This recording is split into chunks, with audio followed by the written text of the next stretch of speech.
Okay. Yeah, I just bring it in early. Okay.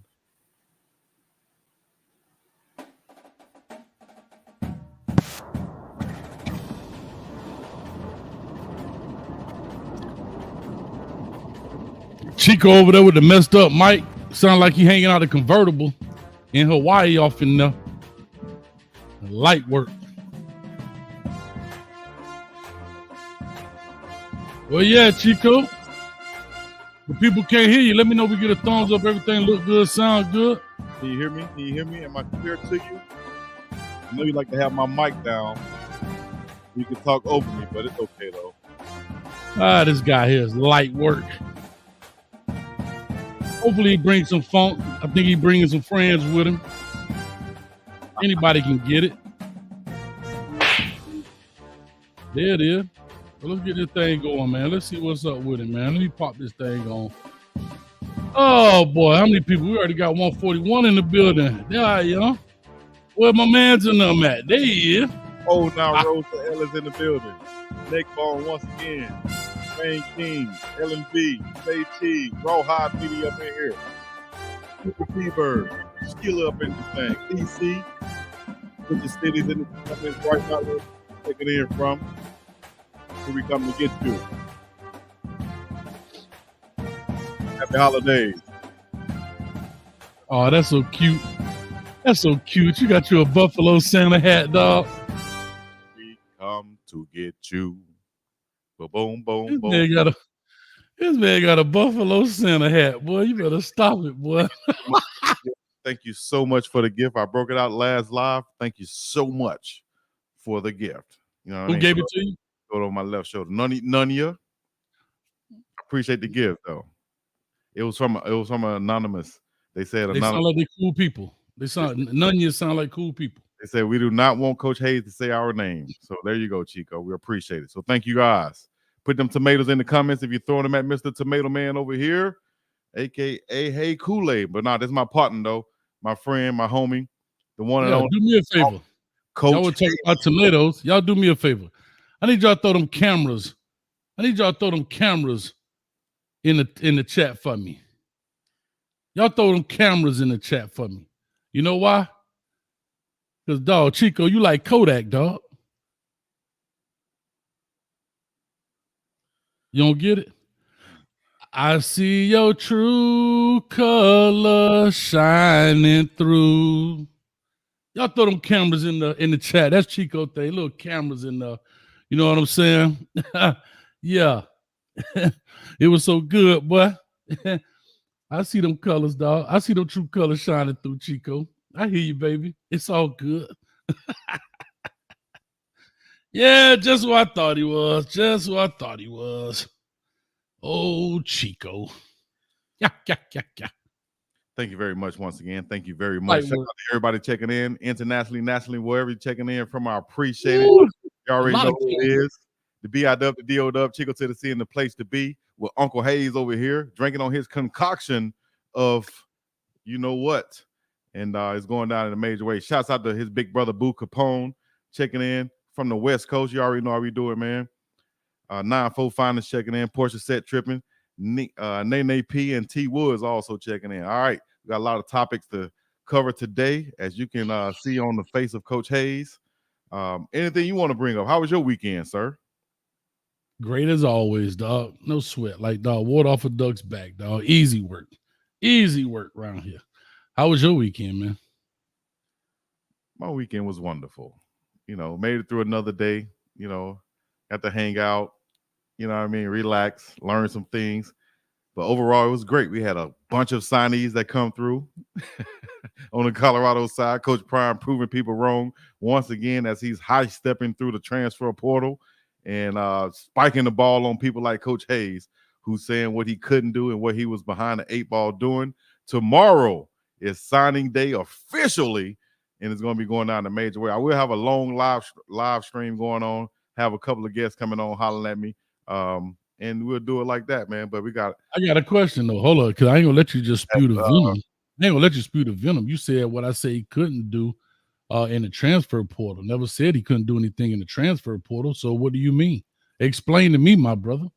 you were doubting him in the transfer portal and never once doubted him in the transfer portal and in the recruiting trail, which he's done a great job in that also, as we've kept a bunch of guys that we had committed earlier this year on the defensive line, some young guys, and also, you're talking about why didn't we sign top 25 or what you said, top 100 guys, top 100 guys? We signed 3 top 100 guys at least. Haven't even looked back to, actually, it's been 4 since we last talked. And like, what do you want them just completely fill up the whole team with top 100 guys that's in somebody else's eyes, or you want them to fill up the team with top 100 guys that's in their eyes? Some guys might be outside the top. But according to you, everybody gonna flock. According to you, everybody gonna flock in because of the gold jacket. No, so who cares if they're in somebody else's eyes? Everyone should be at least looking there to see what's going on and see could they benefit from it, which most players will be able to benefit from it, NIL wise, relationship wise, and so on. Same thing I've been preaching the last 6 weeks or however long we've been on here. So is there any other news you like to spread? Anything else you like to talk about? What you mean spread news? Not spread, but I mean to talk about. I'm just saying, is there anything else you like to talk about? We're gonna talk about a bunch of things on here. We're gonna have moderators joining us. We got Tab for Texas up in this thing. She should be joining us as a moderator. I think Varian Brandon wants to join us as a moderator. And we got a few other people. If you guys are interested in joining us as a moderator on the show tonight, we might just put it in the chat to where if Coach Hayes pressed the he can get us on there. I'm just waiting you just gonna skip past like the dudes that just decommitted, that just committed last week. You just gonna skip past that like it ain't happen. I'm just saying, if we're gonna talk the news, let's talk all the news. Let's not talk some of it. Well, read the news then. What's the I don't have to read it. You the one start talking. So I'm just saying, it's okay. I told you could talk about it, Chico. It's okay. So go ahead. If you were bringing up the topics, so you're not gonna just talk about it. You're gonna just skip past that like it didn't happen. Anybody that decommitted, they decommitted. Like, what are we supposed to do? Be chasing behind them like this? What's going on? I didn't say you had to say. I just said that's something you're just not going to talk about. We just don't talk about it. I mean, if you have a question, then let's talk about it. All right. So would you mind please talking about the young men that decommitted here recently? Do you know their names? Can you call their names, please, sir? Sure. Would you like me to? Yeah. Bedford and Isaiah Walker. Okay. I think Bedford saw that he was going to probably have a hard road to get as a starter for Colorado, being that he's going to have to compete with some of these same transfers that are coming in his final season. And maybe he went to Oregon and saw that, hey, I can come in right now, have a chance to play. I like this situation better. And, he made a decision that's probably the best for him. So he picks the school that admittedly Coach Prime said whoop they behind the moment they got off the bus. That's his words, not mine. So he's going to pick the harder school to go to, or probably the more competitive school to go to, because he don't think he could start there. I'm just asking. I'm not sure. Hold on. I want to make sure I'm clear. Is that what you're saying? You're saying that he decided not to go to Colorado because he would have a hard time breaking the lineup, but then he decides to go to Oregon, who was the school that won 42-6, and Coach Prime said clearly they beat our behind the moment we got off the bus. And that's the logic you believe of why he would decide to go to that school, because he couldn't break the lineup? I'm just asking. I didn't say what the man couldn't do. All right. And you'd love to try to say stuff and twist words and go this way and go all the way. You won't say anything, Chico. Stop cutting me off. How can I not say anything and you're commenting on what I said? What are you talking about? You asked me, why did this man make a decision, which I have no idea. It's his decision to make. Why don't you interview him? Secondly, I'm giving you what I think, and that is he went up to Oregon. He said, oh, I think this is a better situation for me. And that's where he went. We're okay. There is a lot of other offensive tackles out there in the portal. We wish that young man the best of luck. Shout out to Big Bedford. No, I get that. I was just simply saying that you came up with that logic. You said that you feel like he's going to have a hard time. I'm saying that's what you said. If I'm him coming in, and I'm in my last year, and I see Colorado brings in, a right tackle that might be in his last year also. Um, I'm going to be competing with him, or I can go to Oregon, and I don't have their roster right in front of me. You might be looking at it right now, and you might say, okay, they just lost their starting right tackle, and the guy I will be competing with is a freshman. So I might have a chance to come in and play right now. In Oregon, and they got a top ranked offense all the time. I can come here and get the same look, or I wouldn't say the same look, but I can come here and get a nice look at Oregon that I could have gotten at Colorado. So he picked his school, and who knows what really happened behind the scenes. You know what I'm saying? And I won't speak on that. Some things that might go over your head, but who knows what really happened behind the scenes? I mean, what is there anything else to add on that? I'm listening. You told me not to cut you off. Why do you think he made that decision to go to Oregon instead of Colorado now?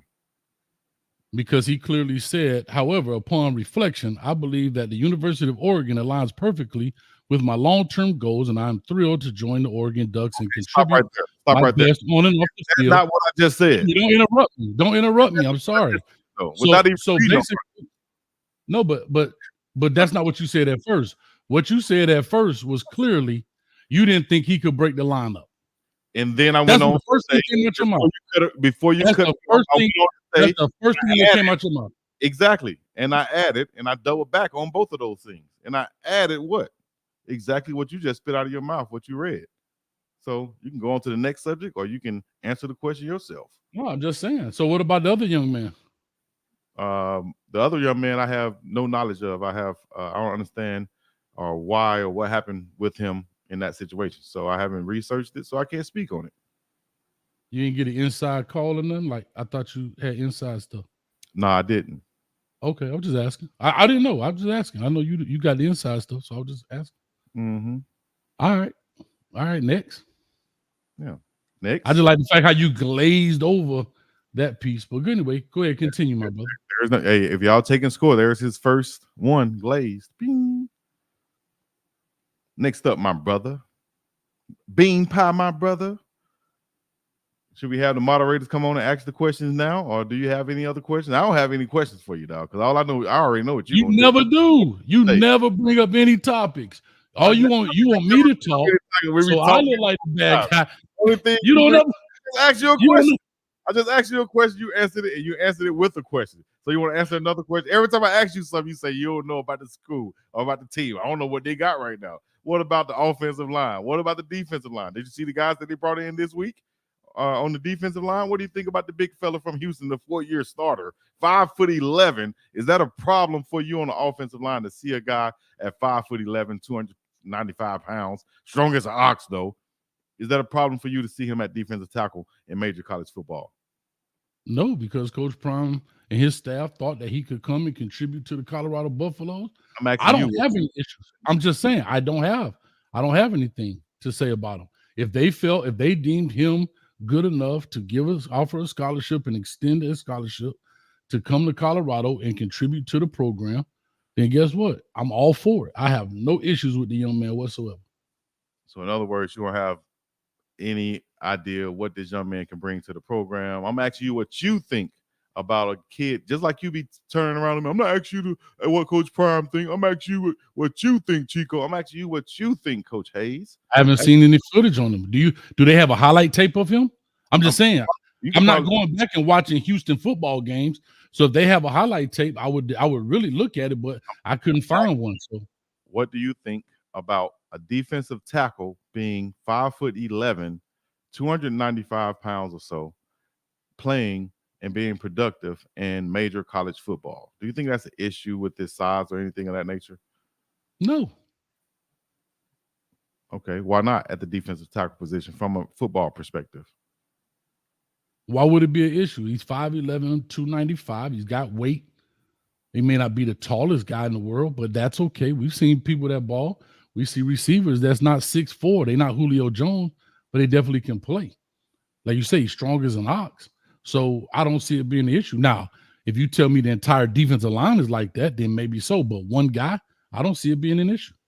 Yeah, and he's been very productive against the run, which is exactly what CU needs. A lot of people might say, oh, he don't have the the arm length to play there and to get that extension, but he's very quick, athletic, agile, and like I say, strong as an ox. Can bench press and can squat out the gym. 4-year starter at Houston. That says a lot. Has a high motor, and you can. A lot of people had to block shorter, stronger defensive tackles. They're like stomps out there. It's hard to get that leverage on them. Anybody knows on that in those trenches is about that leverage, and he's a guy that can bring that. I look forward to seeing him on first and second downs with Colorado, along next to a guy like Anquan Barnes from Alabama. So real quick, let me ask you about him. Do you think that 5'11" is an issue? Nah, I don't think so. I don't think so. I think if it depends on their skill set, and I think he has this perfect skill set for a guy his size. Even if you look at, let's just say, Aaron Donald, who's not the tallest defensive tackle, but he's explosive. You know what I'm saying? He's not the heaviest defensive tackle, but he's super strong. He has great technique, great hands, can get off the block. Don't let those big guys really get into him to use their advantage against him. So, I think he has the skill set to work with that 5'11". You see some guys who are shorter, and it's a disadvantage for them. But then some guys who takes advantage of that short stockiness. Prime example, Dwight Freeney. Even Warren Sapp was a shorter defensive tackle. So if you look, so you saying his skill set? What is his skill set? What is his skill set? He's very strong against the run, get off those blocks, make a lot of plays in the backfield. Agile guy, probably do about 30 225 bench reps in the combine. One of those explosive type defensive tackles that you look for. You might have people in the league would try to use that against him and say, oh, he's not 6'3", he's not 6'5", so we're not going to draft him. So they might go against him to get drafted early. But production-wise, I think he has it, and he's going to bring it this year. So based on that, when you watch his film, and I take it you looked at the film, what else does he do besides that? Like, what would be one of the games that he stood out in? You would probably have to go look at the film to see exactly what game he stood out. I just saw. I'm asking you. I saw highlights, so I can't say exactly what game he looked. He showed out in. I could look at some stats and probably go from there. But I'm sure you're pulling it up right now, and you can find out. But if you search his name on YouTube, you'll see his highlights. If you go to his Instagram, you'll see his a lot of plays, a lot of workouts that he's doing. And me, from experience, knowing explosive players and seeing them in the weight room and how they perform, you can tell that this guy is super strong, and it translates to the football field. Unlike everyone that plays, we've seen some guys who built like Tarzan but play like Jane. He's one of them big gorilla built guys, not very much body fat, and very productive. 4-year starter, you got to be. And he's gonna be a three technique. I'm asking. Is he a 3 technique or in? Yep, I think he can line up at both defensive tackle positions. I think he played more nose tackle at Houston though. Okay. Is this the Wanko? I hate mispronouncing names. Yeah. In Wanko. Should I pull it up myself? I'm sitting here going just. I'm saying Chidozie. No, Wanko. Wanko. Yeah. I think that's how you pronounce it. I was just wondering because you had never said his name, so I was trying to see who he was. Okay. That's all. No, I'm saying I didn't know. You didn't say his name. You just said the guy from Houston. So I was trying to get his name. That's all. Real quick, $2. The Big Dunce Chico for $2. CW and K5 $1.99. Coach Hayes, let me get some shine. All right, K5 for the $1.99. Thank you for the shine.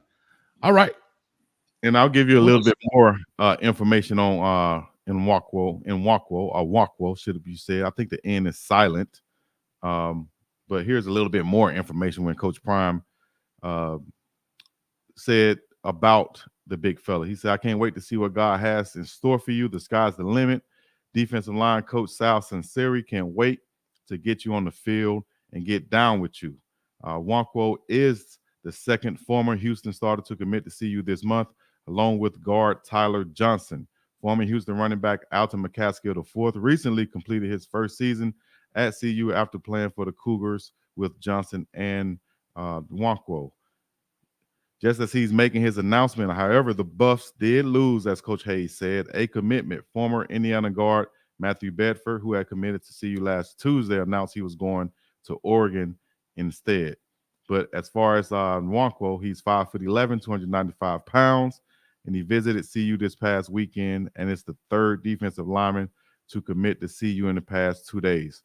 Former Alabama defensive tackle Anquan Barnes and former LSU defensive tackle Quincy Wiggins committed on Sunday. What do you think about those two big fellas? Two big SEC defensive linemen, guys who fits the mold. Wiggins, a former #1 pick. Barnes, former Charles Kelly recruit, 6'5", 315 pounds, looked like the mold that I was saying we needed to bring in. One from Bama, one from LSU. Are these the splashes that's needed by Coach Prime to satisfy some people, to close some people's mouths up, at this point? So I actually did Anquan Barnes film out of high school, the WRE breakdowns that I do, and so forth on and so forth. Like I said, he's a guy I think that's now 3 years in. What is he has 2 years left, I believe. I don't know. Is he part of the COVID years? Does he get 6? I believe he only has 5, if I'm not mistaken. So I don't know if he has 2 left. But he's a guy, like I said, it really comes down to these guys being able to play. Again, I think he came in, he played a little bit where he was, but he didn't contribute a lot. I'm not saying it's a big deal. I know a lot of people like to stamp the SEC and these SEC guys coming in. I get it. I understand. But I'm a firm believer of not putting the cart before the horse. I want to see him play. I want to see him play first. Before I can make a true judgment on a young man, let me see how you play within the scheme of things. And the reason I think probably because you left was because it wasn't working where you were. And that's okay. That's why the transfer portal exists. Okay. Now let's see how you fit in the new deal. Right. So really, that's why I really don't have a lot of opinions about these young men. I don't want to speculate on them because I haven't seen them play. Right. A lot of things create different outcomes, where you are, what you're doing, who you're playing next to, all of those type of things create different outcomes. And so therefore, that's how I see it.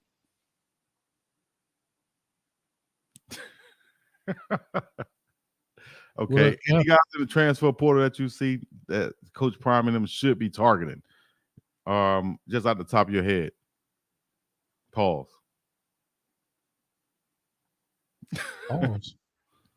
No, I don't see anybody in the transfer portal that they need to target. They know who they need to target. Coach Prime, he knows who he's going after. He knows what he needs. He needs certain positions. So why not get those positions? So sure, whoever he gets out of there, I'm all for 100%. What about a guy like Walter Nolan?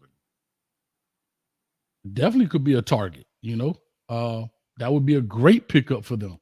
Right? Was big at Texas A&M. He contributed a lot. Now, does he go there? I don't know. But yeah, I mean, those would be great pickups. All right, cool. Well, I'm looking forward to everything that's got. I had to put my blockers on today. I'm looking forward to everything that's going on tomorrow. Big day, National Signing Day. We're going to be talking about a bunch of guys. And one thing that's in the news right now, a lot of people have been hitting me on my Instagram inbox talking about, Chico, I'm nervous that Jordan Seaton might flip his commitment. Do you think it's more likely that Jordan Seaton will flip his commitment, or another guy like Boo Carter or someone else will flip their commitment and come with Jordan Seaton to Colorado? What do you think more likely to happen? I hope to God it's more likely that Boo Carter comes to Colorado than Seaton going to Tennessee. I'm being honest. I'm being honest. If Jordan Seaton goes to Tennessee, that'll break the internet, first of all. Second of all, that'll be the most grimy thing. And I know he's a kid, and I understand that. However, with all of the fanfare that he got off of that, and anybody can say what they want to say, those interviews with Skip Bayless and Keyshawn and Mike Irvin and Rich Eisen, were because of this dude right up here over my head. And you go to Who is that Tennessee, over here? We can't see. Who is that? I'm pointing to him right there. It's Coach Prime right over my head. Oh, you talking about up there? I thought you Yeah. were talking about the picture back there. My bad. No. And so I was saying that would break the internet. That would be the biggest flip. And you may not want to call it an upset. I call it an upset because of all that happened through the fanfare and what happened with that young man. You know, to me, that would be dirt. That would be beyond dirty. So it's more, in my opinion, it's more plausible that Boo Carter comes to Colorado before Jordan Seaton goes to Tennessee. And then on the flip side, taking his words, why not come to a place for a person that looked like you and you flip to go to Tennessee? Bro, that's ugly right there, dog. That's ugly. I don't even think he's contemplating flipping. I think people are making a big deal from what he posted on Twitter, where the little meme where the guy was about to press one of the two buttons. I think that probably you could decipher that and put that in, many different ways. Say, hey, he's about to leave high school and go to college. Press the button. From boyhood to manhood, press the button. A different school from what you already said, press the button. That's what you think. Look at you. What do you think? I'm laughing at you because I don't know how you come up with some of this stuff. Like you say, anything could mean from boyhood to manhood. Why you just can't say he trolling? Like that's what he was doing. That's what I'm saying. He could be trolling. You really think Jordan? Right, but you just won't say that. You gonna come up. You really think Jordan Seaton said, "Yeah, I'm finna trick them boys," because I'm really talking about going from boyhood to manhood. You said trick them boys. See, I never said that. I'm talking about he could have been genuinely thinking about something totally different and posted it. Or he could have actually, like you said, been trolling and said, look at this. If I post this, man, the internet will go crazy. Or if I post this, they're gonna, think this or think that. Let me just post it. Or like I said, it could have been genuine, like, man, I'm about to, it's probably really hitting him. I don't know if a lot of people realize this, but it does really hit you at a certain point when you sign a letter of intent or you're getting ready to sign. This is the most important decision of your life. And even back then, probably more because we really couldn't transfer as easy now. But it's still a huge decision that you're making that's going to shape your life for the rest of your life, right? So maybe they're realizing this. And yeah, somebody said Boo is already enrolled at Tennessee. Cool. At this point, But let me ask you: is that one of your subscribers? Do you believe that? Do you think that's a factual statement that Andrew just said? Who knows? He could be. I don't know. I haven't fact checked it. I'm not sure. Do you know?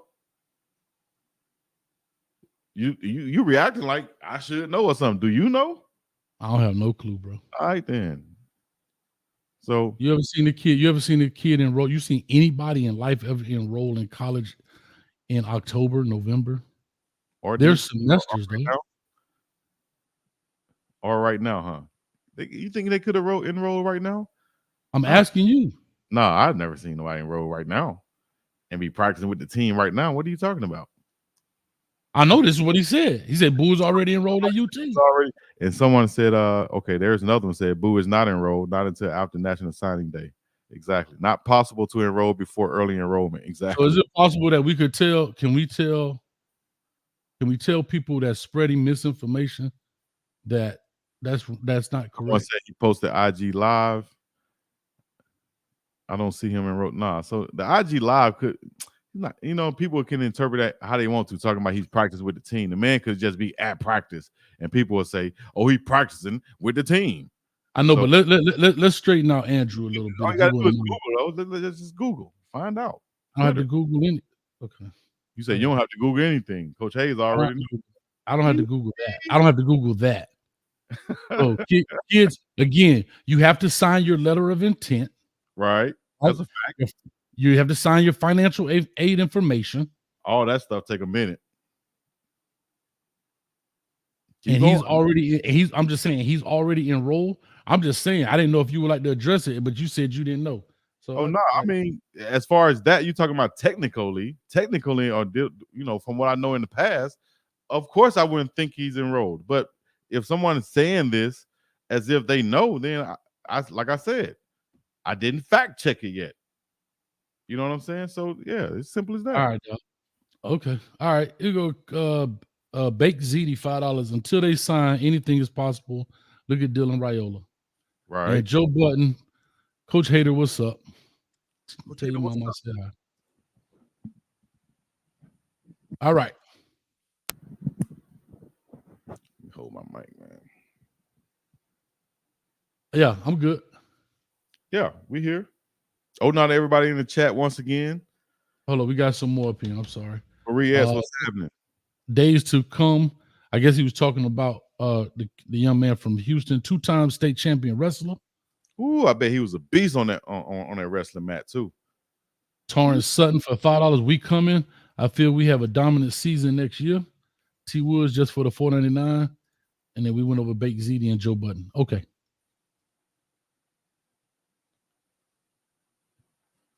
Joe Button. Oh, no, Joe Button. Appreciate it. Mike Wilkes in the comments. Mays, Carolina Boy, Anthony Steele. Got a lot of people in the comments right now. Go ahead and put your questions in the comment. And what we're going to do now when it's the crypto hour. Hey, if you need some crypto, go to nafulu.com, NAFULOO.com, nafulu.com. All right, we're at the 30-minute mark. Now we can look to, I guess, answer some questions in the chat and then get ready to bring our moderators on. You guys, hopefully, you skipped mine. I didn't skip you, CW. You the first one I read. You the very first one I read, CW. Coach Hayes need a snicker. No, I want. I see now I'm different because you running it. I'm waiting for you to ask the question. We talking back and forth. This is what we do each and every week. Don't come with that. I don't know about that because you trying. No, I don't know about that now. I be asking all the questions. Transform just like this. You don't ask no questions. You just come with some BS all the time. Go ahead. All right, what questions do you have this week? Because I asked you all the questions. I have none. I don't have no questions. I know you. $199. We're gonna beat Miami. Sorry, clowns. All right, good job, Joe Button. Appreciate it. Let's bring on the moderator then. Shout out to Coach Prime. Then we got two. You have no more questions. Also the quarterbacks from the SEC, Vanderbilt and Kentucky. Shout out to my dog Destin Wade and also Big Walter. So they're going to be coming in, backup quarterbacks competing. We got some depth there. Young running back coming in. We're looking forward for this year. It's going to be huge. We got more guys coming in after this signing day too. But look for tomorrow. Hopefully we can have another big time flip that probably Coach Prime is keeping in his back pocket. So y'all hold down. Hold your horses.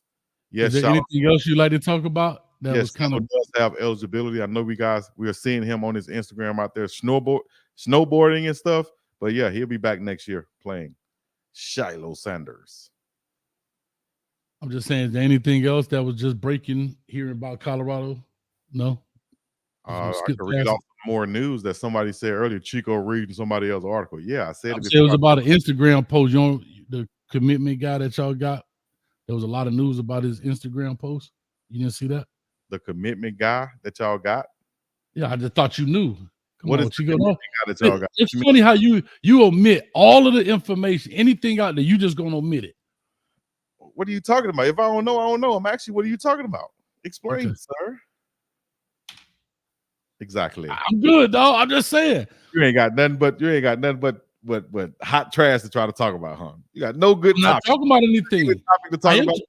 We've talked about good topics, but I'm saying if we're gonna talk, that's the thing. You won't talk about everything. You only gonna talk about this and not that.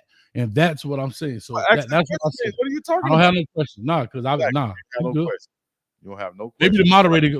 Maybe the moderator will bring up and pose the question. Well, why are you waiting to bring them in then? I thought you had some more questions. Why are you waiting to bring them in? Okay. Football recruiting, former Pitt edge rusher Samuel Okunlola commits to CU Buffs. That was 55 minutes ago. Another one, like DJ Khaled might say. This one is news from the buffzone.com. Football recruiting, former Pitt edge rusher Samuel Okunlola commits to CU Buffs. This from Brian Howell, and this happened on Tuesday night, which is tonight. A redshirt freshman this past season, Okunlola. He's from Miami. Okay, it's rated. Well, he was there with his brother Samson. But go ahead. Yeah, I was going to say Concho. I was about to say I thought his name was Samson, so that's his brother. Okay, great. This one was a redshirt freshman this past season, rated by 247sports.com as the fourth best defensive lineman in the transfer portal. After playing sparingly and redshirting in 2022, he listed at 6'4", 245 pounds. Played in 9 games this past season for the Panthers, recording 18 tackles, 6 tackles for loss, and 5 sacks. He also forced a fumble and had a fumble recovery. Coming out of Thayer Academy in Braintree, Mass, in the 2022 class, Okunlola, I got to get that name right. That's the first time I'm seeing that name. Okunlola was a 3-star recruit with 54 scholarship offers, including from Colorado. He took an official visit to CU before ultimately signing with Pitt. All right. You say you know his brother. I remember the name Samson, but Okunlola and Samuel, that's my first time seeing these guys together. I guess Pancake Honcho. They call him Pancake Honcho. Mm-hmm. All right. What do you think about the defensive end edge rusher addition to Colorado just coming through? I don't know much about it. I didn't even know his brother was on the team. May have been a package deal to get the older brother, or I don't know if he's older, but to get the brother. So when it first broke, I thought it was Pancake Honcho, and the people had to correct me in the chat because his name is Samson, and I think the story that broke, it says Sam Okunlola. So when I saw that, I was like, Pancake Honcho to hit the transfer portal, but it ended up being his brother Samuel and not Samson. So I don't know much about him. I don't know much about his skill set, anything, and so forth and so on. But anyway, since you didn't want to bring, I just asking. So the young man that we've been talking about from Houston here was on an Instagram live, and there was some stuff in the background of his picture. So I know you know about it, but you're gonna say you don't. I don't know about it. Damn. Show me what you're talking about. Pull it up on the screen. I don't see. I'm not sitting here watching the internet all day. That happened. That happened. Nah. Tell me what you're talking about. Put it up on the screen. You the one looking up on the screen. What was in the background? So he ended up having a gun and some allegedly some weed in the background of this picture while he was live.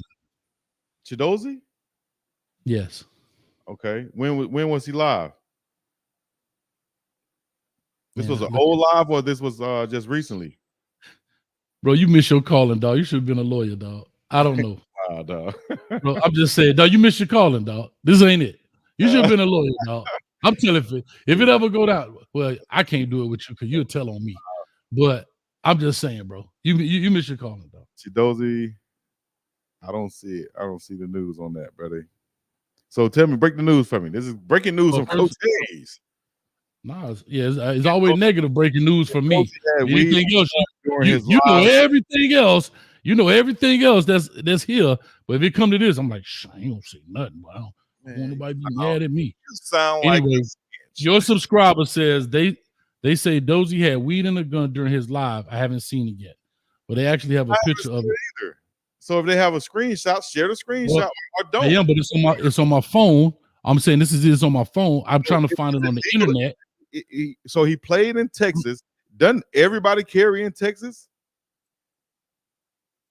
That's a question. Doesn't everybody carry in Texas? Isn't it an open carry state or something like that? And I know Alabama just became a carry state where anybody can carry. And I think Florida has always been one, hasn't it? No. I don't know. So if you're not open carry in the state of Florida. Okay. But anyway. I think you can in Texas. Anyway. But the weed is illegal, though. I see someone saying, of course, weed is not legal in Texas yet. They'll get you there in Texas. But it's definitely weed. Maybe he was getting ready to go to Colorado because it's legal in Colorado. So I don't know, dog. You know, if it was a recent live and it happened, I don't know what to tell you, you know? Okay, so is there any opinion that you have about it? I don't have any opinion about it. Nope. All right, enough said then. Move on. Do you have an opinion about it?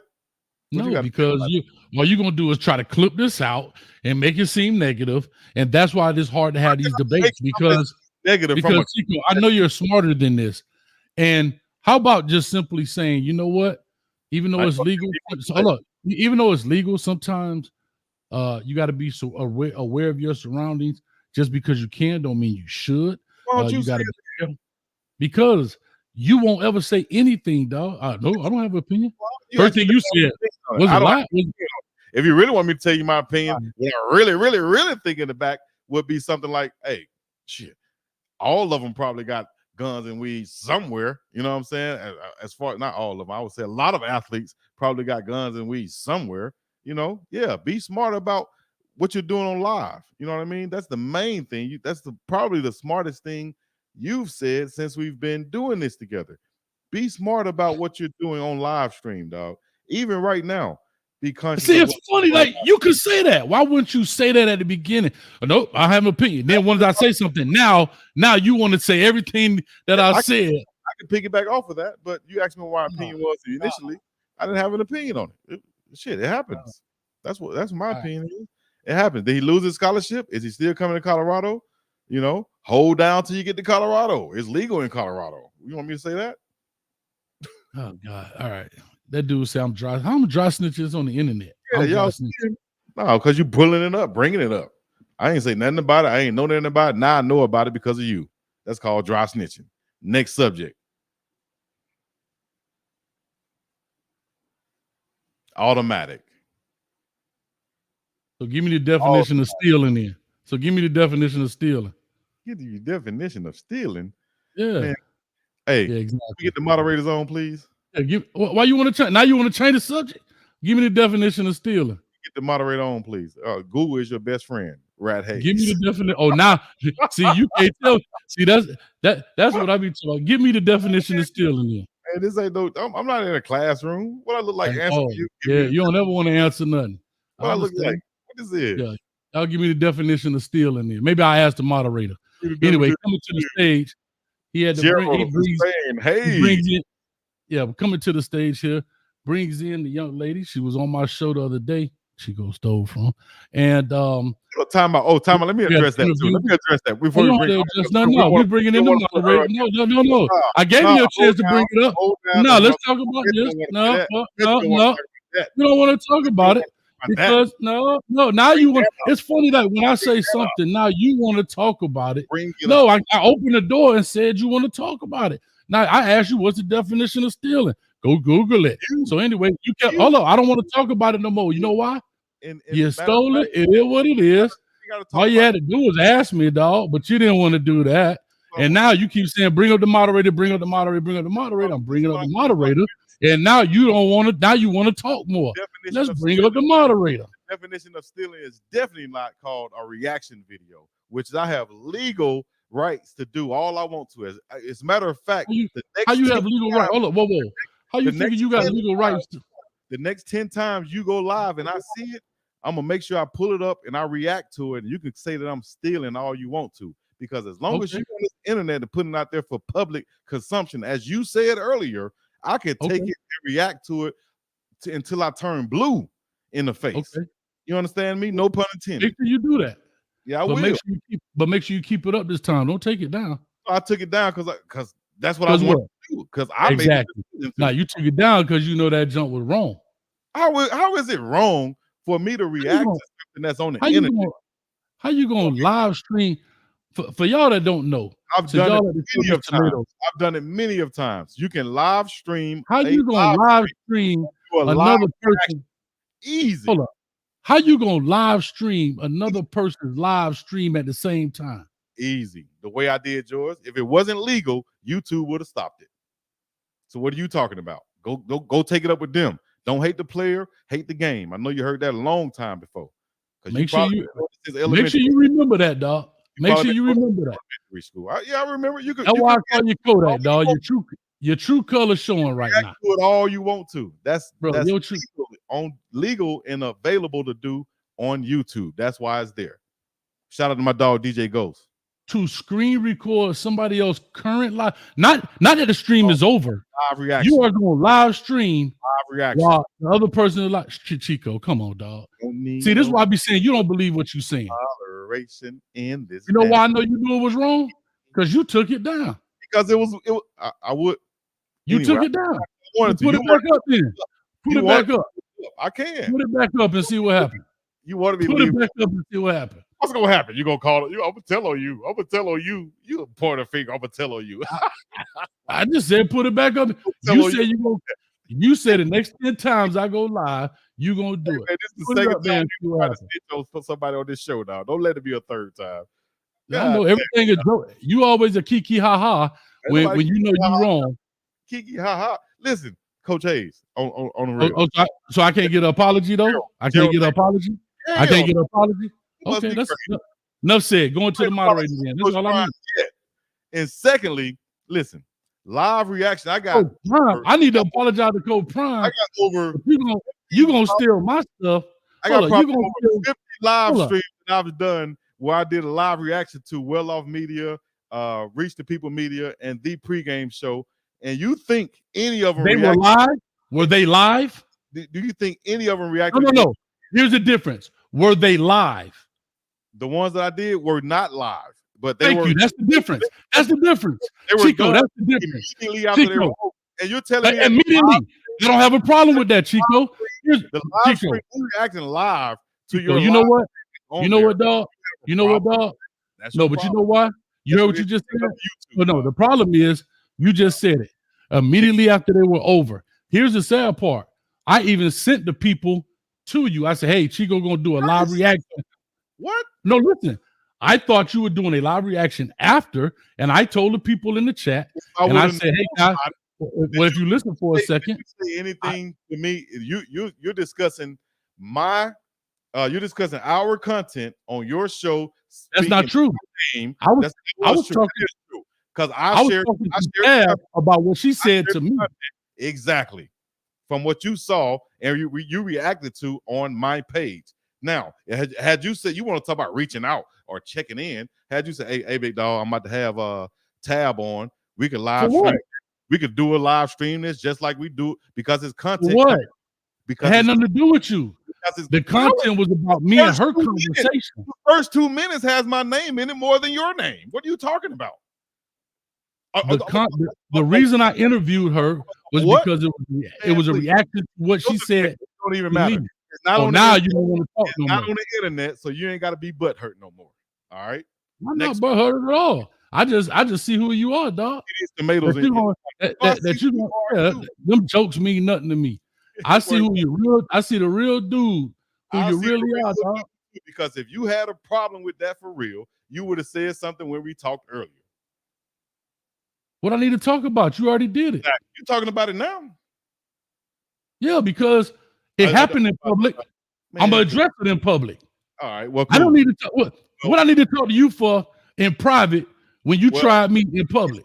So I'm gonna address you in public. Tried you by putting it on, by reacting to it. Man, get out of here, man. Go on to the next one. Anyways, maybe you missing the point. Yeah. you live stream somebody else live streaming. You don't see a problem with that? No, because if it was a problem with it, YouTube would have struck me immediately, or at all, they would have struck me. Period. Put it back up. I've done live reactions. Put it back up there. I don't need to put it back up there. Exactly. Exactly. You ain't put it back up there. Hurting this. You always come up bringing your feelings in this, dog. I'm not bringing my feelings, dog. You gonna live stream my live stream, and you wouldn't even ask me. You're gonna be discussing me on your live stream, and you ain't even say, "Hey, dog, we about to have Tab come on." You always try to separate people by saying these are your followers and these are your followers. Why you ain't say, "Hey, dog, I'm about to have you know who they coming from?" Why you ain't say, "Hey, dog, I'm about to have your supporter on"? Then why you ain't say that? What I need to tell you for? You don't tell me when you clip up. What the hell I need to tell you that I'm reacting to your video for, or any other video? If you heard what you said, mine. What the hell I need to tell you that I'm reacting to it for when it's free game? You for real, bro? That somebody's current live stream is free game. Man, come on, out man. You play. Hey, y'all know Coach Hayes just playing, right? Y'all do not.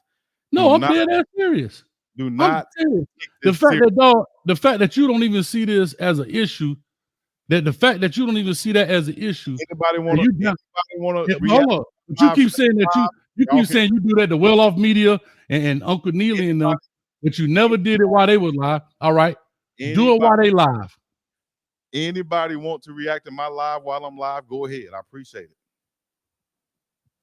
I see no issue either, and I don't care if you do see an issue. Anybody out there, if it's free game, I it's free. understand. And you talking about me in the first 2 minutes? You must be crazy, dog. I'm reacting to it. Get mad if you want to. I ain't saying about you in the first 2 minutes. Get mad if you want to. You can react to whatever you want. What? But you the live stream, somebody else live stream, that's fugazi, dog. That's flaw. That's green. What you want to, dog. Call it what you want. You shout out. Go ahead to the fair use, cuz. Now it's go ahead. It's not fair. That's fair use, dog. It's fair use because that's what you always talking about definitions and stuff. Read the definitions and then holler at me later on. All right, move on, please. You always try to do stuff in circles. So you finish. You want to move on. Talk about mess. Man. Come on, man. All right. Remember that one. Remember that one. Anyway. Remember that. You the dude walk away from on the point. Remember that. Remember that. Remember that. Remember it. Write it down. Take a picture. I don't give a fuck. Me neither. But go ahead and live stream the next 10 live streams since you said it. Let's see if you do that. I bet you won't do that. Bet that. Bet. So anyway, bring it up Tab from Texas, who had to do his work because he can't ever deliver body blows. Man, please. Man, please. That boy a thief in the night. If you steal your kid. Yeah, that's what it is. I'm just letting you know. Anyway, you can bring it up Tab here from Texas. Let me bring her in the picture. Oh, now Tab. What's up? What's up? That's good. I'm good. Hold up, real quick, Tab. I apologize before you go. Let me get the donos out the way. For sure. Big Wit, Chico, will Jordan Seaton decommit based on rumors? And he's posted on social media. Is Colorado concerned? AP, $20. I have known Chico for 3 years on YouTube. He's a good brother and has helped out YouTube content creators. He helped many Black-owned businesses. Stealing and dry snitching isn't something he does. So do you need to chill with that mess? Okay, whatever. Chico, I don't agree with Coach Hayes. I don't agree with Coach Hayes. You stealing? Okay. I'm glad y'all paid to say that. But anyhow, Tab, you the moderator. You can ask and pose questions. We appreciate you. For whatever you're doing, you're the only one up here. I don't know if forgot the other young lady's name. If they're going to come in, they need to please log in. I don't know if you sent them the information. I know everybody was reaching out to you. So I don't know if you forwarded the link over to her or not, if she's even listening. But if not, Tab, we're going to roll until the wheels fall off, I guess. So far as question asking, because there's nobody else in the background here. And also, I guess we'll go from there.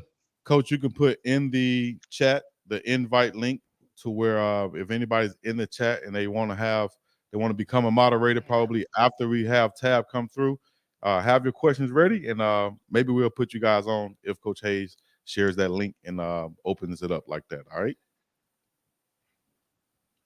All right. Let's roll, Tab. How you doing? Nice to see you. All right. Good. How you doing today? I appreciate it. Hold up. Somebody went in my refrigerator and grabbed a bill. Tab, hold up. Oh my goodness. What's up, big dog? What's happening, Tab? How you doing? I'm doing good. Doing good. Part of Texas again. Let them know. Richmond, Texas. Richmond, Texas. Once again, shout out to Richmond, Texas. All right. You got some questions for us as a moderator today. We appreciate you coming on and being a long-time supporter of the show. So as I'm getting a robocall coming in, is that somebody from here? Let me know. Go ahead and kick it off. It's in your hands right now. Probably a commit. That's a call you get. Probably another commit for Colorado. Oh, it is. Calling up your boy. Okay. Coach Hayes, question. Yes, ma'am. Sure.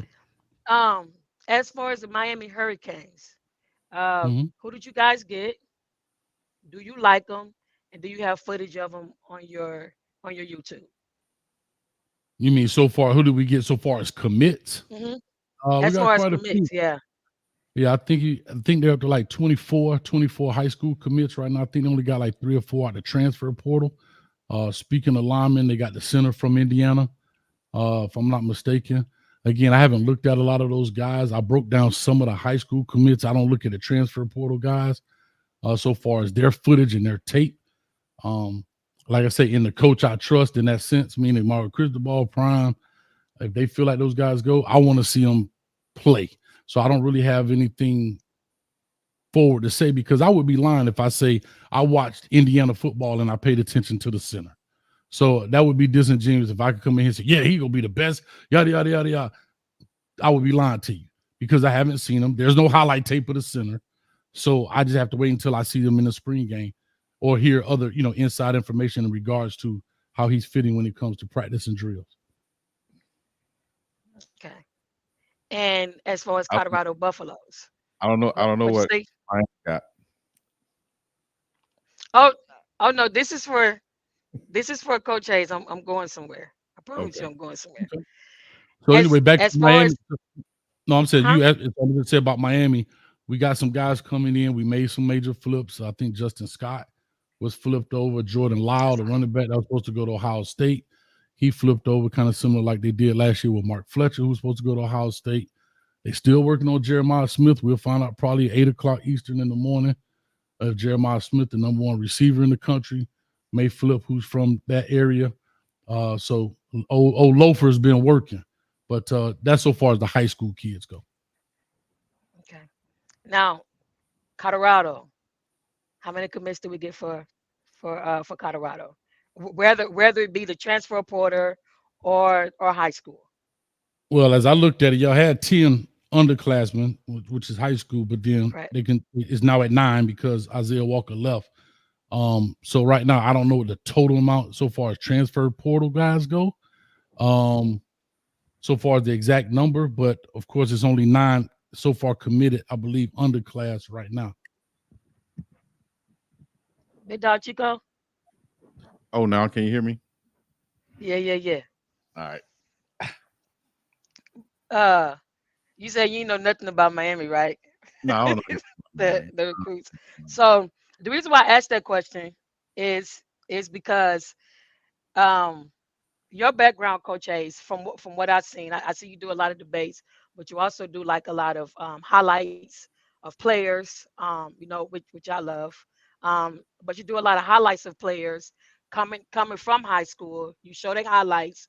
You show what college they're going to, and then you break it down whether or not they would be a good fit. So I when I won't say went and necessarily a good fit to the program, but I break down their skill set, I guess, is more or yeah, less. But go ahead. okay, Mhm.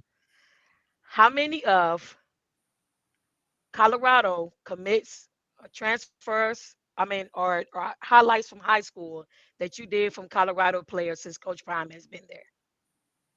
2. Aaron Butler and Jordan Seaton was even prior to him going there. So I did Aaron Butler and Jordan Seaton. How many have you did for Miami? This year, 4, I think. I would How many roughly have you say did for 4. Alabama? Uh, I don't know. I do one every day for the past 5 weeks. I probably have broken down over 400 kids, so I don't can't tell you how many exactly. I could look through it and tell you, but here's what I do. Here's so you know where I go with it. If a kid Okay. breaks it down around the top 6, I'll just show you how I work it. If a kid comes out and says, "Hey, he dropped his top 6," I would make a video about it because he is now in the algorithm. So those 6 universities are now looking at this kid because he's in the top 6, top 5, 4, whatever. So I don't necessarily pick the team in particular, more than the kid who's dropping their video, or even if they commit. So like I did well, that's not true. Draylon Miller, so that makes 3. So Draylon Miller just committed to Colorado, so I did his film. Aaron Butler, when he committed weeks back or months back, I did his film. Jordan Seaton dropped his top 6, I did his film. So that's how I go about doing it. So I don't really do it based on the school more than I do the algorithm, if that makes sense. Okay. I asked that because based on the school and the algorithm, uh, you do a lot less for Colorado. And And again, it's just it is going to be a question that I ask because Colorado this year has a lot of top 4 and 5 recruits. Like I think total, I think maybe total, and I could be wrong. I'm gonna check. I think it's like maybe 51. Okay, and 51 so what? 4 stars? Uh, no, not 4 stars. So basically, we got rid of a lot of. Well, I don't want to say we got rid of a lot of 3 stars. A lot of them, some of them decommitted. Some of them, is going to the NFL, and then some of them, decided to leave Colorado. That was, of course, there last year. And Okay. so thus far, since I've been watching, here in the last past couple of weeks, as Coach Brian just keep dropping fire bombs on us. uh, we have received some threes, but they're high threes, and then we have fours, and then we have fives. So when I looked at your content, because I'm asking questions to both you and Chico, like so, when I looked at at your content, and again, some of the videos I just may not have access to at this time, but when I looked at your contents and what you're putting out there, I feel like that there could be some, I don't want to say discrimination, but there could be some type of different things when it comes to Coach Prime, when it comes to you. So that's why I asked the question, because I know that you're a Miami guy. I know that that's your, that's your team, that's your bread and butter. I'm an Alabama uh, fan, Michigan and Colorado, since Coach Prime been in Colorado. So my question is that if that's your background, if if that's what you're doing, then why not cover everybody that is those top ranked players, and So I regardless to do. So what I'm team looking they're at at. your players. I'm looking at your players. Jordan Hmm. Seaton, I made a video. Hmm. He's the highest, and that's the only 5-star you have. I don't do the transfer portal kids. So if you're thinking about those guys, I don't highlight those transfer portal kids on any team. I don't care what college program, Miami either. Okay. So I did Jordan Seaton, highest ranked kid you have. I did Draylon Miller, the highest ranked kid you have. All right. Cam Michael, I did not do. And I also did, I forgot Michael Welch. I did him. And that's all that I have in there. Also, guys, I want to let y'all know it's a process in this, right? You have to edit those videos. I have a paid editor to edit those videos. So I understand where your guys come from. But also, I did not make a WRE video for about 2 months. So when all those recruits, whether it's Miami, Colorado, Alabama, Michigan, whatever, I did not make a WRE video in there. So if you feel that way, I'm sorry you feel that way. But if you look at it in its totality, I didn't make any of them. I made Draylon. Matter of fact, when I first started making them back, the first video I made was Draylon Miller. No, I'm sorry, Jordan Seaton, then Draylon Miller. So I'm not understanding where you're coming from. I mean, like, you broke it down to where to where I think I get it. But so last year, did you do any from the high school that came to us from high school? Um, I can look at the name, but none that pop off the top of my head. But it's not. Look, one click of the button, no big problem. I can tell you right now. Like I said, I got over 1,000 videos, and probably Sure. 800 of them are breakdown kids. Yep, I did McConnell McLean. I did. Let me see here. No, because a lot of the kids you guys had, in my eyes, I think were transfer kids. I did Asad Wasim. I actually did a whole interview with Asad Wasim. Not sure if you saw that. I went to his house and did a whole interview with him. It's part of what I call the person player prospect segment. Um, trying to think who else. You made a Travis house Hunter. visit? Yeah, I went to the house and I interviewed the kid in his house. Hey, he Okay. also did something I think is pretty She's dope not too. asking you though. She's not asking you. Okay. Well, I'll be Yeah, quiet. just I was about to give you a yeah. nice little shout out, I but don't need it. I I'll don't keep it in need it. the back pocket. I Go don't ahead. need it. Go Yeah, ahead, keep it in your back pocket. I don't need it. Go Hey, ahead. Kool-Aid. Splash. Go ahead. Everything a joke. Go ahead. That's dead serious. I don't want to fight you, dog. No, I don't want to fight you either, dog. I don't want to fight you. You already took the beer out my refrigerator and left it on the coffee table. Well, go ahead. Go ahead. I'll be a punk. I understand. Go ahead, Tab. Okay, so I just wanted to make sure that I cover asking, like asking you those kind of questions because that's your field. And as I stated, like if I'm coming on somebody's platform, I'm gonna do research, I'm gonna look at things, and I'm gonna ask questions according to the background. Yeah, because you said So they had a my next multiple question 5 is stars. No, but I'm saying you said they got a bunch of 5 stars, and I'm not understanding. Like I don't know what I missed, except Jordan Seaton is the only 5-star that I see on the board. I'm not. And you said they had 51, so I when don't know I what 51 players. no, not 51 players. When I say when I said let me pull it back up here. My apologies. Let me pull it back up. My mom's code.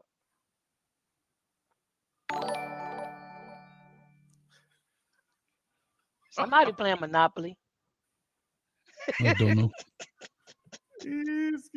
Hey, just so you guys know, no, Chico did not pick the Yeah. moderator, as they're saying in the comments. I did No. not pick the moderators. You know what I mean? This was open What? from last week. Who said I was picked? Anybody can come on. They're saying that we're treating Coach Hayes like a handicapped wrestling. Not at all. I can stand in the paint. No. Listen, I can Listen. stand in the paint anywhere, anytime, dog. I'm cool with it. Her questions are great. I'm just here for it. Like that's what I'm saying. Like, Coach Hayes and I had a conversation one off. Did we not, Coach Hayes? We had a conversation that did what? Coach Hayes.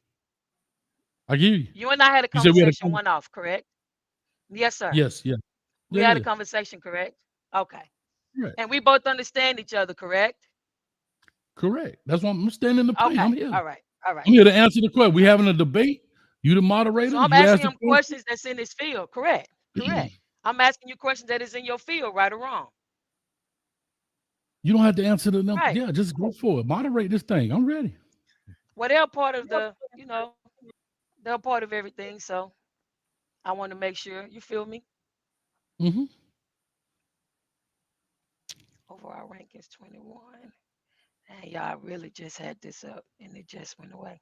I think we got like 450 some people on. I think I got this from Coach Hayes. Coach Hayes used to like to do this, so I'm just picking up off of him. We got 400 some people on this side. 500. Well, what is that? 457 on this side. How many on your side, Coach Hayes? It say 797. So maybe it's all total. I think that's total. Okay, we was ranked 21. Ranked 21. Ranked 21. That's what I was looking at. So that's my apologies. We're ranked 21 as far as the recruiting process at this point or at this time frame. Okay. So based on what I'm just asking, based on what outlet? 247 on 3. Rob, what are you looking at? 247. 247. Okay. All right, go ahead. 247. Yep. And so my next question is for Big Dog. All right. Yo, Big Dog, my guy. So I smile a lot, but Big Dog, my guy. Big Dog, you ready for tomorrow? I'm ready for tomorrow. It's going down. Big Wit Cleaning. Yeah, you can moderate. Anybody else can moderate too. Get in the chats. Coach Hayes will put the invite link in the chat. You got to show your face. If you don't show your face, don't come up here. You got. I just want to say this. You got to show your face. Sure. Don't come up here with let your face. Go ahead, Miss Tab. My bad. Okay. So, Big Dog, there's like some surprises that's happening tomorrow, and I did hear that we stated that that you can commit, but early enrollment starts tomorrow. So, do you think we'll get any flips tomorrow?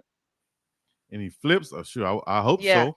Well, I think there's very much the possibility that some of these guys who've already committed to a school can come out and flip on National Signing Day. And I think that would be something that Coach Prime would even, I wouldn't say orchestrate, but I would say encourage in a way to where, just to make that splash, because he's all about that, because he understands the social media aspect of it. So to make a splash, it would be to have a guy, commit to Colorado that nobody saw doing that. So, if there's a guy out there that expressed to Coach Prime, behind the scenes, hey, Coach, I'm really open to, kind of flipping, then I can see Coach Prime saying, hey, make your decision, dog. But,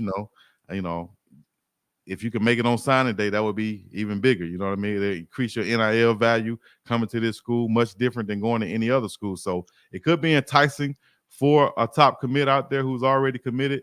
But I would just say, hey, it's wide open tomorrow. So fireworks will be out there, and we'll be ready for it. Who knows what can happen?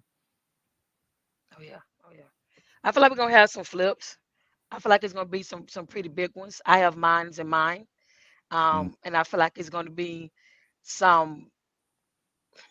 I feel like one that's gonna do it. I think is gonna pretty much blow a lot of people's mind because it's not expected.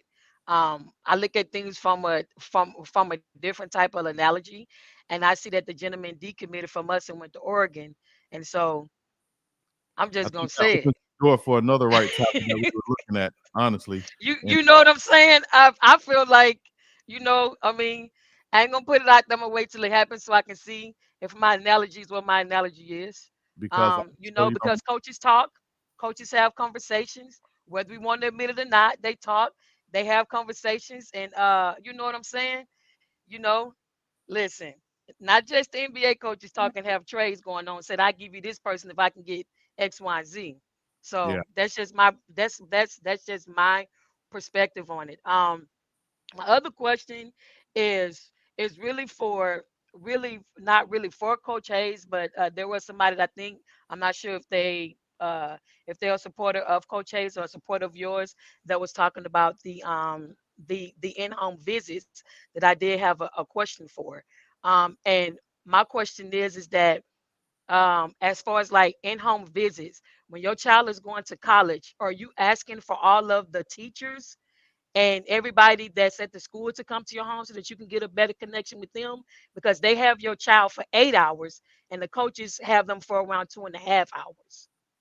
Well, So, mm, I wouldn't so much say that because the kids are around, the players are around the coaches in meetings, in training rooms, at practice a lot more than a lot of people think about it. And honestly, from my perspective, it's almost like school or your schedule is centered around your football sure, work schedule, so to speak. yeah, So you're going to be around that head coach a lot more. Those teachers are going to change throughout the year. Those professors change, but that head coach is going to be there. So yeah, it'll probably be more important for a player or a parent to meet the coaching staff, the position coaches, and the head coach. Um, Now, asking the question, getting back to whether Coach Prime would have to come to my couch or not, that would be a personal preference. But me, myself, I wouldn't. That would be like the cherry on top. But if he yeah. offers my child, if he's interested in my child, then I'm grateful for that.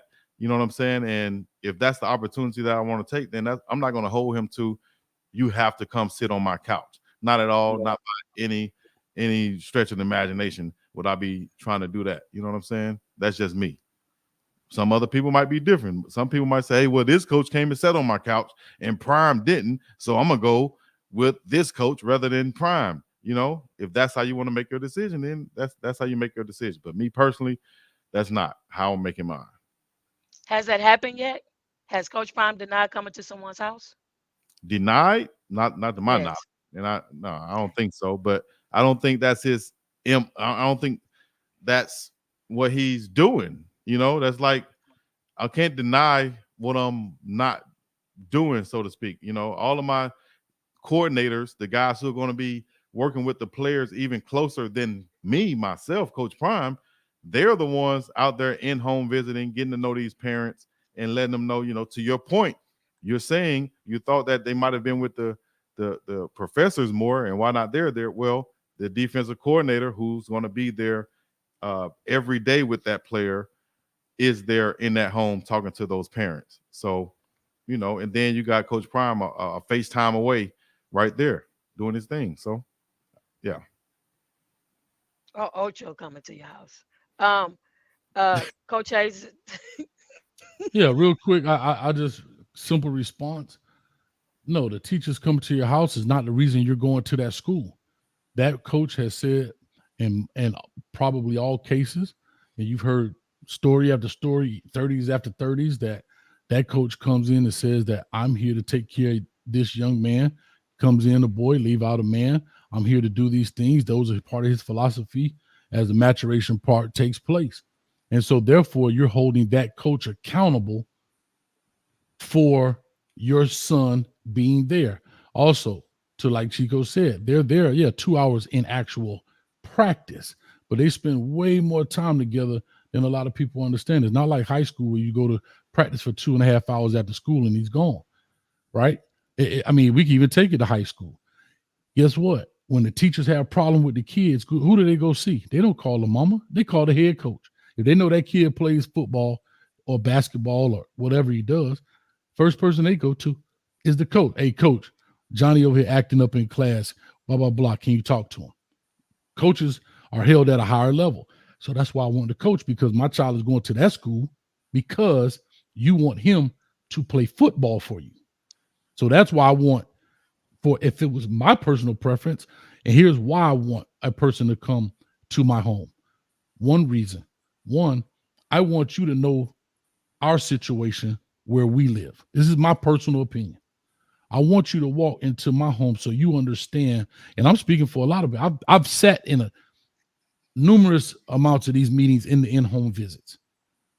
Coaches, the reason I feel it's important is because a coach walks in a home, he knows that home environment. Now, is he there living there? No. But he does see the neighborhood that kid grows up in. He sees the family structure. He may see the house. He may say how many people live in there. That way you learn more about the young man. It's not just about sitting on the couch, more than exposing that coach to my inner workings of who I am as an individual, right? And that's just how I look at it. But again, if you don't want the person to come, and again, every head coach doesn't go to everybody's house. Don't get me wrong. They don't. But if the ball is in my court, you have to remember this. This is where it's important. If I'm picking the school and the school is not picking me, if I'm a kid that's on the fence and coach say come, hey, it is what it is.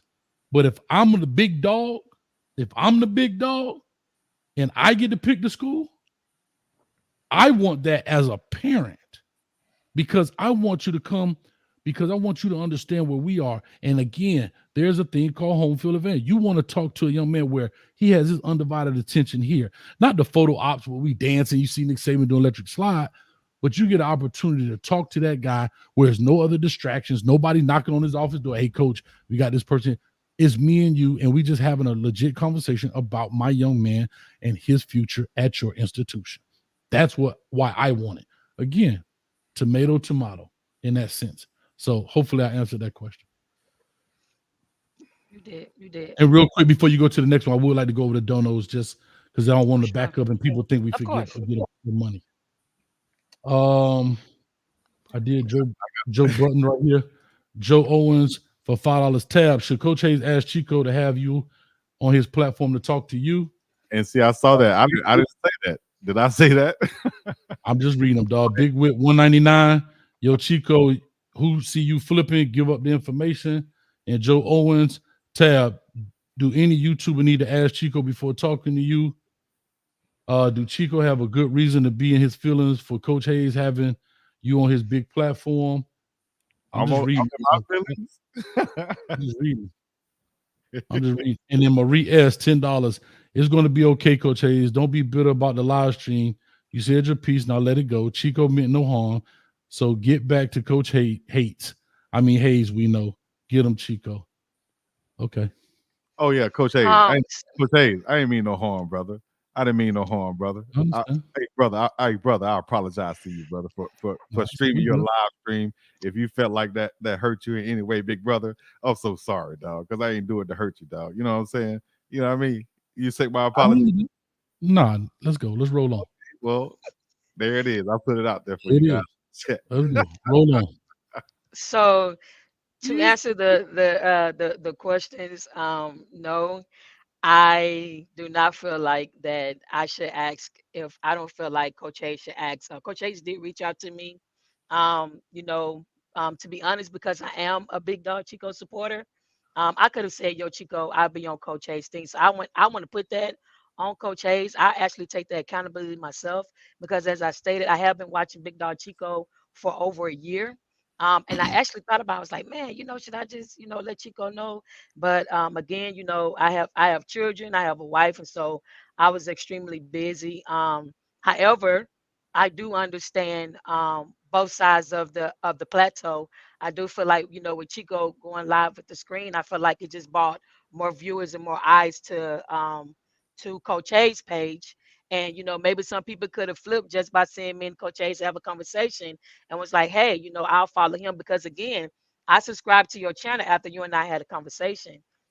So it's like I can actually see things from both perspectives, but I would have to take that accountability as far as not letting Big Dog Chico know that I was going to be on your channel. All right, but If that at answered at the the end of the questions. day, Yeah, I yeah. appreciate that, Tab, but at the end of the day, I decided to stream it because, for one, I felt like you just said, yeah, it do bring more people. Secondly, yeah, I did hear my name. Thirdly, if it was illegal or something, I definitely wouldn't have done it.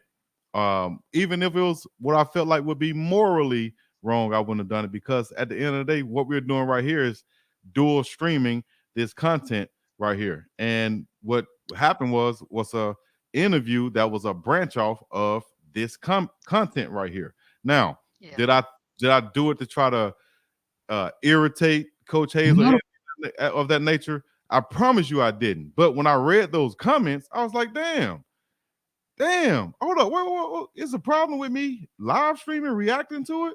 So I said, you know what? I ain't even get it from the beginning anyway. I'll just cut it down and take it off, won't even show it.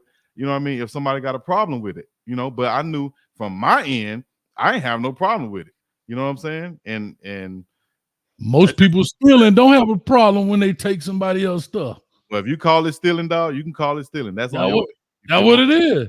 I ain't never been a stealer, you know what I'm saying? Or what you call a Or, kleptomaniac. I ain't never been one of or a those. thief. How Or about that?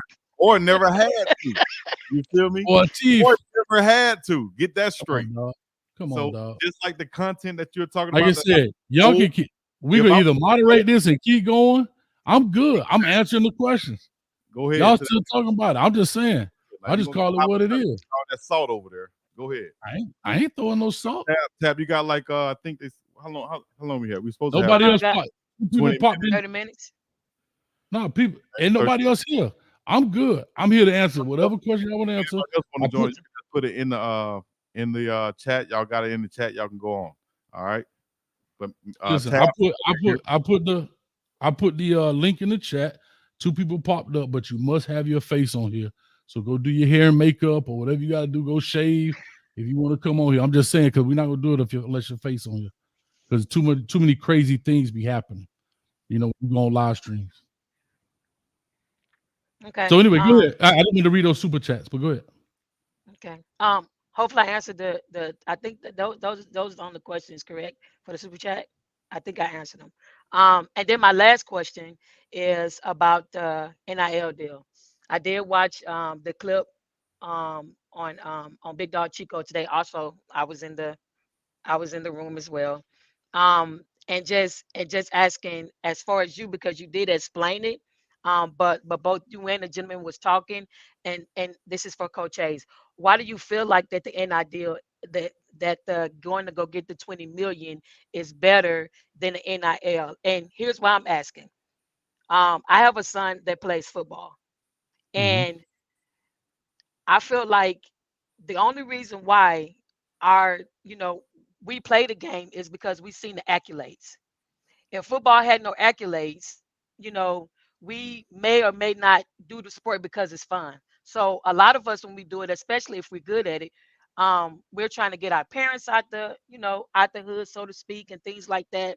And so once we do that, before a lot of commentators or people that was doing uh, media was complaining about high school children leaving college early or not going to college. And then they say, once you get injured in football, where are you going to go from the NFL? We also have players that are now going back to college. And so with the NIL deals, I feel like that it gives that player the opportunity to get their education for those 4 years and stay in college, get their degree on whatever it is, because education is still important, right? That's what we tell them, that they have to get your education, because once you go to college, you still got to keep your grades up. So I think that it keeps children in college, or young men in college, they're full time, versus trying to hurry up and get out because they're trying to get mama a house, or they're trying to get mama a car, or they're trying to do this, because the game is, I need to make money so that I can take care of my family. I need to make money so I can get my family out the hood. And if the NILs is doing that, that's a win-win for that child. Because if he leaves and go to the NFL, and he get injured his first year, and he still had 2 years in college, he could also still be sitting on NIL money. So my thing is that why as as a I don't want to try to say that you're narrating, because I feel like if you have high influence, you have 30,000 plus followers.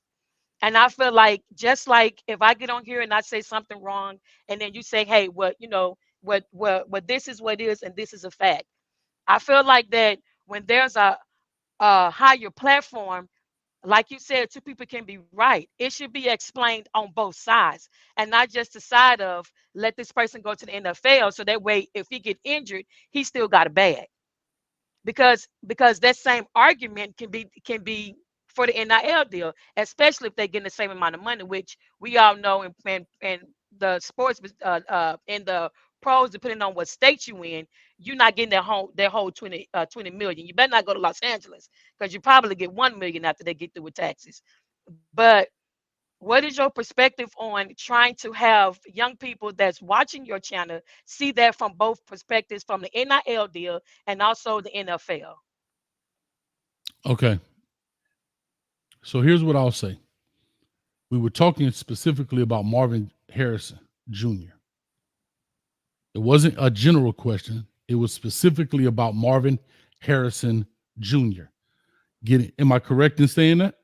That was the context of that particular conversation. It became it. It No, that actually was the became initial. about him, because you said, No. The "Mm, initial question was Marvin Harrison Jr. It's reported that Marvin Harrison Jr. is getting $20 million NIL deal to come back for his last correct." year. That was the initial start of the conversation about staying or going. And then they came in the question, is it 20 million? And I said, you know what, just leave it at 20 million. And I said, the reason I would go to the NFL, and if you're the third round draft pick overall, your signing bonus is probably $20 million. Correct? Yeah. Okay. So I said I would go to the NFL. I totally agree with you when it comes to getting your degree. However, the circumstance is a little bit different. I can go back and get my degree at any given moment. Okay? Let's be real. If I can get 20 million and not get my degree, I can always go back. And here's the beautiful thing about it. These colleges are still paying for it, right? You don't have to go back and pay for it. Some colleges, not all, but some colleges will still pay for your degree if you're, within that close. However, we only talked about signing bonus. We didn't talk about contract. So if I get a $20 million deal, NIL deal to come back my last year in college, and I get hurt, right? Let's just say I get hurt. Season ending, right? That's it, 20 million. That's it. If I go to the NFL and I got a $20 million signing bonus, is way different than signing bonus and your contract money. See, I think that's where people miss the mark. Their signing bonus is not your contract. It's your signing bonus. So you're not just getting 20 million when you go to the NFL. You're getting 20 million plus, and you got hurt on their watch, not Ohio State's watch.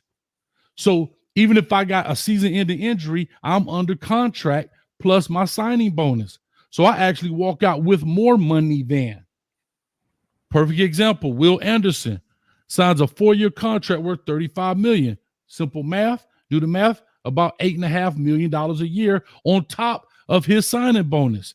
And the $35 million is guaranteed. So I think that's where people are missing the mark. If I get hurt at Ohio State, I got NIL and it's zap, it's done.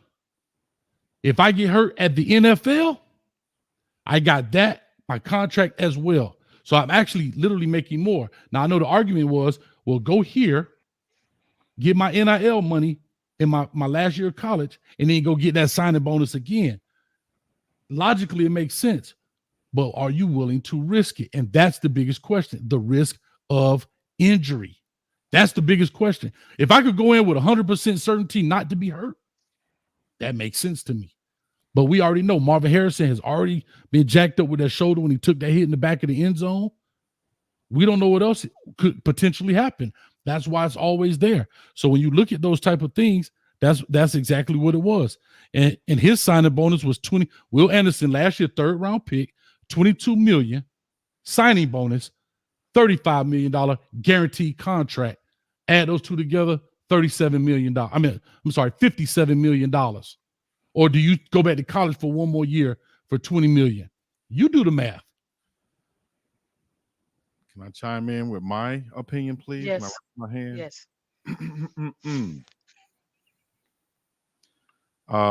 My argument was that you're going to stay in school. I think the caller's argument was the same too. You're going to stay in school. You're going to take $20 million right now and stay in school, complete your degree, which you don't have to come back for. Like you were saying, you could do it any time. And this is only speaking for, we was talking about Marvin Harrison Jr. specifically, or a top 3 projected draft pick. Now, if I take $20 million right now, and so I have, boom, you got $20 million in your pocket, right? How many in history top 3 draft picks have there been that have gotten hurt or something of that nature for, going back to school or something like that? Because some have gone back to school, right? And then you factor in the fact that, okay, let's say if I do get hurt as the top 3 draft pick, what injury out there can prevent me or prevent a team from saying, okay, he's not going to be able to come back from this injury? You can have an Achilles injury or something, or what, ACL or something. You can get hit in your neck. I mean, we've seen that happen. Catastrophic neck injury, but what's the percentages of that to happen, in college football? Secondly, if something of that or short of that to happen, usually these guys will still get picked up, probably just as high. It'll be something having to be crazy to go on. Thirdly, you can control your kind of control your outcome kind of in college by saying, hey, I can get that $20 million NIL deal, and I don't even have to play all of these games. My stock is not going to really drop. Now you got $20 million in your pocket, and you get drafted. Now you got another $20 million in your pocket, and that $37 million that you talking about the kid got, now you already got $40 million without even touching your contract, your cap salary contract, and so on. All of this is just based off of NIL deal and your signing bonus. You're over $40 million plus right there. You said do the math. If you do the math, I would rather go into the NFL with $20 million in my pocket. Now you just will have to say, what's the risk of it? And that's going to be based off the position. And that's it. That's what it's all about. It's all, but we can all say that. Marvin Harrison Jr. literally got put out last year in the back of the end zone. I hear where you're coming from. Is that stopping him from being the top 3 draft pick? No. But we're talking about it could be 2 inches from the left or 2 inches to the right, and he can be Inky Johnson and don't play again. Could be. And that can happen in the NFL also, or in college football. But again, it does happen. Your money's guaranteed. Your signing bonus and your contract. I'm looking at Will Anderson right now. Doesn't that money go up each and every year? No, that's his contract. Does not his contract? You talking about one guy? I'm talking about overall. Don't these contracts pretty much increase every year for 1st round draft picks? No, that you don't remember they salary capped it after Jamarcus Russell? Okay, so I think it was Sam Bradford or one of those two. So after Jamarcus Russell came Sam Bradford from Notre Dame. He was the one that got the record. He came from Oklahoma, but he was the one that got 78, I think it was. But point is, I would rather take that $20 million and then take that chance and then go into the NFL and get money on top of the $20 million that I have. That's just me. That's what I would take. Again, that's on you. If it's me, I would look at it like this: that's $20 million for playing however many games you can put out you want to. I could go in and say, I'm just going to play the 5 important games, the games against Cornell and the Citadel and Western State. I'm not even going to put myself out there for those games. But for the big games, I'm playing the Michigan game. I'm playing the Bama game. I'm playing this game, and no, I'm not playing a bowl game. I just got $20 million for 5-6 games. That's a great deal for me, dog. That's where I'm going with it. Okay. Anyway, I said my piece about it. Me too. You go to the league. You got 23 million signing. I took the exact same position. 23 million signing. Contract was 35 million. That's 57 million right there, and it's all guaranteed. So he's guaranteed to have 57 million right there. You play 1 year in college, you get 20 million. Again, the possibility if you get hurt, that's all you got is 20 million. So Tab, if I took you to Vegas and I tell you you got 57 million, or you roll the dice one time and you're gonna walk out of here with 20 million, what do you take? That's not completely true though. It is true. That's you basing it off one guy, and that's not completely true. No, we're talking about odds. It's all about odds. Okay, so tell them, ask Tab. Let me ask you this, Tab. Let me ask you a question. And he'll make $20 million for 5 games. Okay, Tab. Let me ask you a question. Or he won't get hurt. Tab, let me ask you a question. 57 million in your pocket right now, guaranteed, or 20 million, right? Plus, hold on, 20 million plus, we'll put 57 on top of it. That gives you 77. Like you but like you gotta hold on. Context now. Listen, I'm putting in context. If you let me, right now, you can walk away, Tab, with 57 million in your pocket, and you don't have to roll these dice. Or true. That is true. Nope. Because sometimes can't those guys if you take the 57 million, you got to play guaranteed. Okay, but you listen. If I'm taking Tab, you got that option, 57 million. Hold on, I want to finish. Let me finish my example first, okay. And you can do this. Tab, $57 million in your pocket today. You do not have to roll a dice. Or do you take the 20 million NIL, the 20 million signing, and the 32 million? I'm sorry, and you take the 32 million, that gives you 57 million. I'm sorry, 77 million, but you got to roll these dice. And if you roll the dice and crap out, you only walk away with 20 million. I can answer it the way I feel, and then I play devil advocate for the other side. I'm asking you, Tab. That's all I'm asking. Always two sides to the spectrum. My son is headed to college. Hold on, Tab. It's not two sides. I got you. I'm about to answer. Hold on, Tab. You have to make this decision. The deadline is now. Do you declare for the draft, or do you go back and play college? It's no two sides. It's either yes or no. I'm big on I am big on education and how I invest my money. No problem. I'm staying in college and I'm going to invest that 20 million and hope to make more than 57 million, being smart as somebody that could have a lot of people around me that understands money, that can teach me money and how to take that 20 million and make it times 7 or times 10. So if I do get injured, I still have something to fall back on. Let me tell you what I would do real quick. Also, piggyback off that, I'll take that 20 million. I'm gonna stay in college because some people, the education is way more valuable than money. Thirdly, there's a huge collective and networking system at Ohio State University, the school that you're at. Don't interrupt me. Don't interrupt me now. I didn't interrupt you. There's a huge collective of people at Ohio State who are business owners, very successful, multi-millionaires, billionaires that are all a conglomerate at Ohio State. I'm taking that 20 million. I'm taking at least 10 of it, and I'm taking $1 million to 10 of those people in that collective, and I'm investing in whatever they're investing in, because obviously those are all successful people. And that $1 million, that $10 million is going to work for me. Now my money are little soldiers, and they're going out there to collect more little soldiers, which is money. They're working for me while I'm learning, getting my education in school, playing probably 5 games at the max, and then my value is still the same, if not higher, when I go to the NFL. Come on, dog. Right. Yeah, right. Come on, dog. It's chess, not checkers. You're right. So guess what? When I got 57 million, you only giving them 10. I'm gonna give them 20 because they already know who I am. I'm Marvin Harrison. So guess what? Hey, Chico Marvin giving you Harrison, 10. what Hold you up, talking- Chico. Hold up. Chico giving you 10. How about I give you 20 of my 57 million? So I got 10 million more little soldiers that's gonna Lord. double my money. Anyway, Boy, Tab, I will don't- give you one last if you have. We got 2 more moderators in the back. So Oh, if nah. you like to go, we can definitely move on.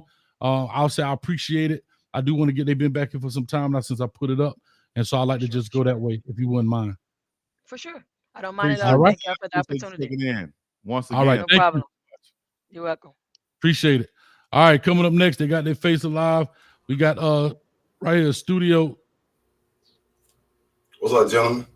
Oh, now Studio One. What's up, man? Finally What's up, get to put a face to the name, man. Studio One live in the building. The soccer Boy, you ain't call. seen my face yet, boy. I hear you, man. What's up with you, man? Let's get this thing rolling. We got another moderator in the back. So go ahead, man. Talk to us. What's your questions? What do you have in store for us, man? And hold up. I apologize before you get started. Let me read any donos that's available because people have donated, but I don't want them to waste their time and money. I just want to make sure. Okay, Chico. Oh, I'm sorry. Yo, These things Chico, you- who see you flipping? I don't know, probably the gymnastics team. Give up the information. We'll see tomorrow, big dog. Tune in tomorrow. Big Wit cleaning. Oh, no, I appreciate the Hold 199. up. Wait, clean. Oh, here's the latest one. After that, Joe, $10. YouTube need to. Oh, she did that one already. Okay. D-Time 49. Coach Hayes, why would you oppose a brother like Coach Prime who's obviously trying to help his own? I don't oppose Coach Prime. I don't know where y'all get this narrative from. If I ask a question, again, I don't know why y'all think I oppose him. If you can come up here D-Time and tell me one thing I said that's opposing the Coach Prime, I would love to hear it. Matter of fact, I even asked Chico that question, but let me finish reading the donos first. Marie S, $10. It's going to be okay, Coach Hayes. Don't be bitter about a lot. You said that twice? Maybe I missed it. And then Joe Button, as you like to say, your follower, 199. Chico, you are stealing. So that's Joe Button. No, I'm just saying when Joe Button put up stuff, you laugh. So this time you can laugh at that. Laugh at that. Exactly. All right, Studio, talk to me, man. What's up with you? Talk to us. Studio, where you checking in from, dog? Huh? Where you checking in from? Duval County. Duval. Florida. Jacksonville, Florida. Duval. You know it. You know me, Coach. I'm a gambler. I'm gonna take that 20 million first. You feel me? I'm a Do gambler. your thing, man. I'm a gambler. But Tico, I had a question for you, man. Because they've been smoking you, bro. Yeah. I said, I gotta tell you, you know me, I'm gonna try to help. I'm gonna help you here, man. First, I'm gonna ask you this. What's your 3 top mistakes Prime made last year? If he made any mistakes, in your opinion. 3 top mistakes that I can come up right off the top of my head. Mistakes. I don't know what you call them mistakes. I would say mishaps. You know what I'm saying? I guess probably that what everybody saw on national TV. What was that? The overtime, or no? Right before. What was that, Coach Hayes? You know you put it up off the top. What was it? Right before the half, I think. But I don't even know whether that's his decision. You know, so but we could put it back on it. We could put it on the head coach at all times, and we'll just say that decision probably. Shoot, whatever the decision was at the halftime during the Stafford game. I don't know. Let me see. You can't come up with that. I told you, Coach, he will backpedal and choke over his words. A mistake? What you want me to come up with? No, I got on the list. Hold on, Pico. Time out. I'm gonna give you a break. Don't even answer. No, it's all good. Hey, Yes. look, he can answer it. He just don't can't. want to answer it. Ain't. Top 3 mistakes. Brian won't allow him. Top 3 mistakes. What's another mistake? You ain't named one yet. Okay, you said the halftime. You name a mistake. Name a mistake. No, Okay. he's the moderator. He's the moderator. Ask it. He asked you a question. You want a moderator? He asked you a question. You want talking? Why are you talking then? And don't ask Coach because you asked Coach Hayes for help. Because you asked Coach Hayes for help. So you sure did. You sure I'm did. gonna say no Coach Hayes help. This is not a tag team. I'm just asking you this question, Chico. So you're saying one of them was I'm gonna give you that halftime when you name with Stanford. All right. Not running the ball, etc. There's no way you should let them come back 29. I get that one. Right. Okay.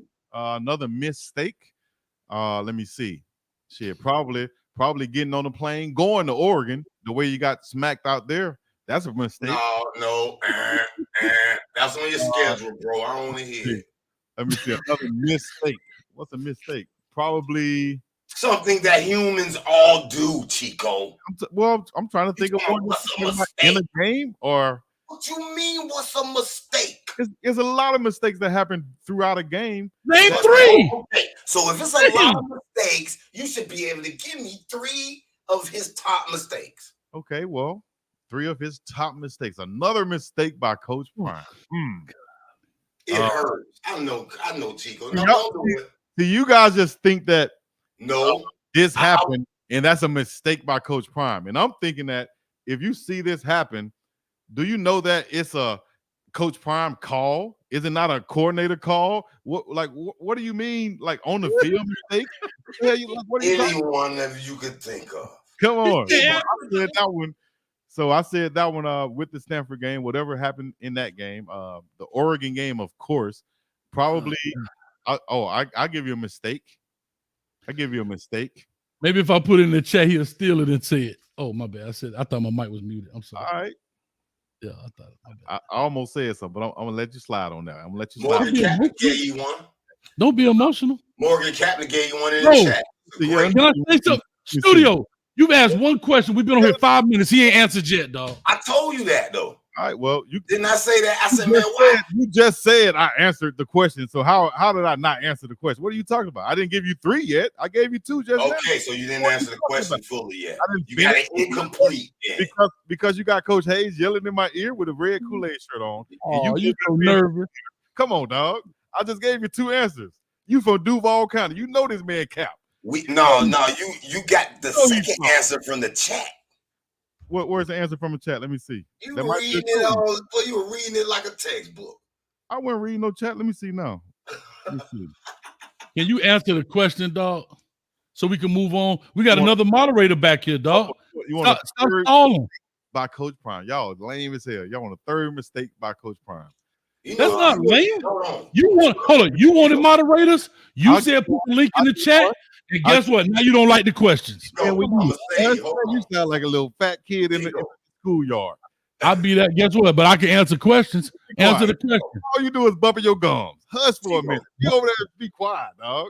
Chico, no, I'm gonna say you. Don't answer the question. You gotta say nothing. I'm telling you 3 things that I think you would call a mistake. The Stanford game. What you mean you would call? I'm the only one that would say it's a mistake. It's you're the one naming you. I mean you as in everyone would call a mistake. No, I'm talking about you. I wouldn't call it a mistake. A mistake. What do you call a mistake? Probably something like probably a bad hire or something could be a mistake. But I wouldn't even could be that. Yeah, something he did that he wished he probably wouldn't have done. Right, but then again, looking at the man, I would probably say he wouldn't even say it's a mistake. He made a decision and he learned from it. It's a lesson learned. A mistake is something like you do something, you mess it up, and you're like, damn. I just learned the lesson from it, Chico. You can't backpedal from this. Well, I ain't backpedaling from it. I just you still learn the lesson. Questions. Answer the question. Is a mistake. I gave you lesson learned. The 3rd one would probably be the way you want. My 3rd one would probably be a 3rd mistake would probably be, see, some people would say hiring somebody. I wouldn't say that's a mistake. I would probably say wearing the wrong shoes during a game. He made that mistake. How about that? Boy, you just proved my theory. I don't know. I can't think of that. I'm gonna tell you why I asked that though. I don't know. I went on I can't think of top of my head right now. You know what I'm saying? I went on Coach A, and I said, man. But look, real talk. Let me see. A mistake. Probably I would say leaving Shador in one game too long. Where they was they was getting hit. When Shador was getting hit that game, and when he got hurt, and he actually, because he didn't get his back that really didn't get hurt till probably after like the 5th or 6th sack. So probably leaving Shador in too long for those games and watching the beatdown go down, you know what I'm saying? Not taking them out early enough. I think he would say that probably could be a mistake. Definitely. Hey, tell the boy in the chat. He said my background mistake. Tell him now I got a short story coming out called Terraform Incorporated. Hey, come on, man. We on Mars. They're terraforming Mars right now. Bro, you've been on here now 10 minutes, studio, and asked one question because he won't answer. Man, we got another guy. There's another guy waiting in the back. That's what I'm saying. We got to be respectful of people's time. I tried to save him from the question. I already knew he couldn't answer it fully. Well, I just answered it. I answered criticism. I just answered it. Well, you need to watch my live because I criticized the whole team, the whole squad, each and every play by play. Y'all watch the whole team, the whole squad, or do you criticize Prime? He's the head coach. No, I'm talking about Prime. You can call it what you want. Go watch it and then you make it for yourself. Can we blame Prime for something? If you watch the interview, you'll also hear Coach Prime say, oh, this is my quarterback calling me. Hold on. I got my quarterback calling me while I'm on live. Big Hack, what's up, baby? I'm on live right now. What up? Getting body blown. Hey, shouts out to the legend. Oh, now shouts out to Tiffany McCall. Shouts out to the legend Roddy White. Shouts out to my dog, Big Daryl Hackney. Hey, I appreciate y'all, man. Hey, ask Roddy White if he can help you answer the question. Shouts out God, to oh. This chat don't want to hear nothing about no mistakes and Prime in the same word. Hey, man. Anyway, you got something else? I answered your question. I gave you 3 mistakes that I felt like was. One was Stanford game. One was the Oregon game. The other one was leaving Shedeur Sanders in too long. Is that 3 for you?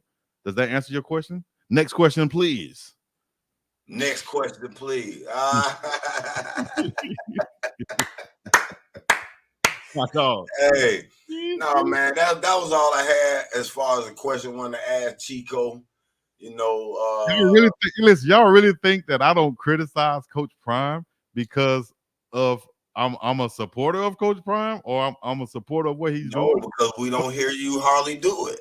Well, maybe not when I'm going against Coach Hayes. You don't hear it, but I guarantee you, if you watch my lives of the games, if you watch my from the spring games and so on, you will hear everything. This is not a so-called biased situation. This is me just speaking from my experiences, and a lot of time my experiences and my knowledge, I guess, coincides with what Coach Prime has going on. I just don't look at it from a side-eye point of view like Coach Hayes does. You feel what I'm saying? It's just a difference. You feel me? Some people actually experienced it, and some people looking at it from the sideline, calling shots. You know what I'm saying? But Chico, I'm gonna be honest with you. If you was truly like concerned about Colorado really improving their program and not just this Prime fan, you would have came up with more constructive things that could be changed. That Colorado made a lot of mistakes last year. Your question. You said the mistakes that he made from my point of view, and I gave you 3. One off the top of my head is what you asked. You ain't asked like I had a list right here of mistakes that he has. So off the top of my head, bubblegum at best. I think it's a debate. You should be prepared for these things. Man, what you talking about? I give you one mistake. The dude in the chat mentioned it. Okay. And I told him, I said, how you gonna play Travis Hunter both ways after coming off of laceration of the liver? He's been out in the hospital 3 weeks. And Prime mentioned it before this happened. Oh, I gotta protect Hunter from himself. I gotta say, no, he ain't gonna practice till Friday. Because they were complaining about how many plays he was running before it happened. See, that's they put him out there on the island. Hold on. But if we were moderators, you know what I'm saying? Moderators ask questions. We ain't giving them. They also maybe I don't know what moderator mean. They also give their opinion some too, and I appreciate that. But see, like that's my point right there, studio. With all due respect, that's a mistake to you and in your eyes. You feel what I'm saying? And you don't think that was a mistake though? No, and I'll tell you why. You just said the man was in the hospital for 3 weeks. He wasn't. He was out of the hospital, and Coach Prime allowed him to rest for 3 to 4 weeks. That was the time to heal. When he came back, he was completely healed. That man, he didn't rush him back. So you think he was in football shape, but resting for 3 weeks? That's debatable. Of course, you're not going to be in the same football shape after not playing for 3 weeks. That's debatable. Yeah. But would you see, that's like saying, is that just a clear-cut mistake?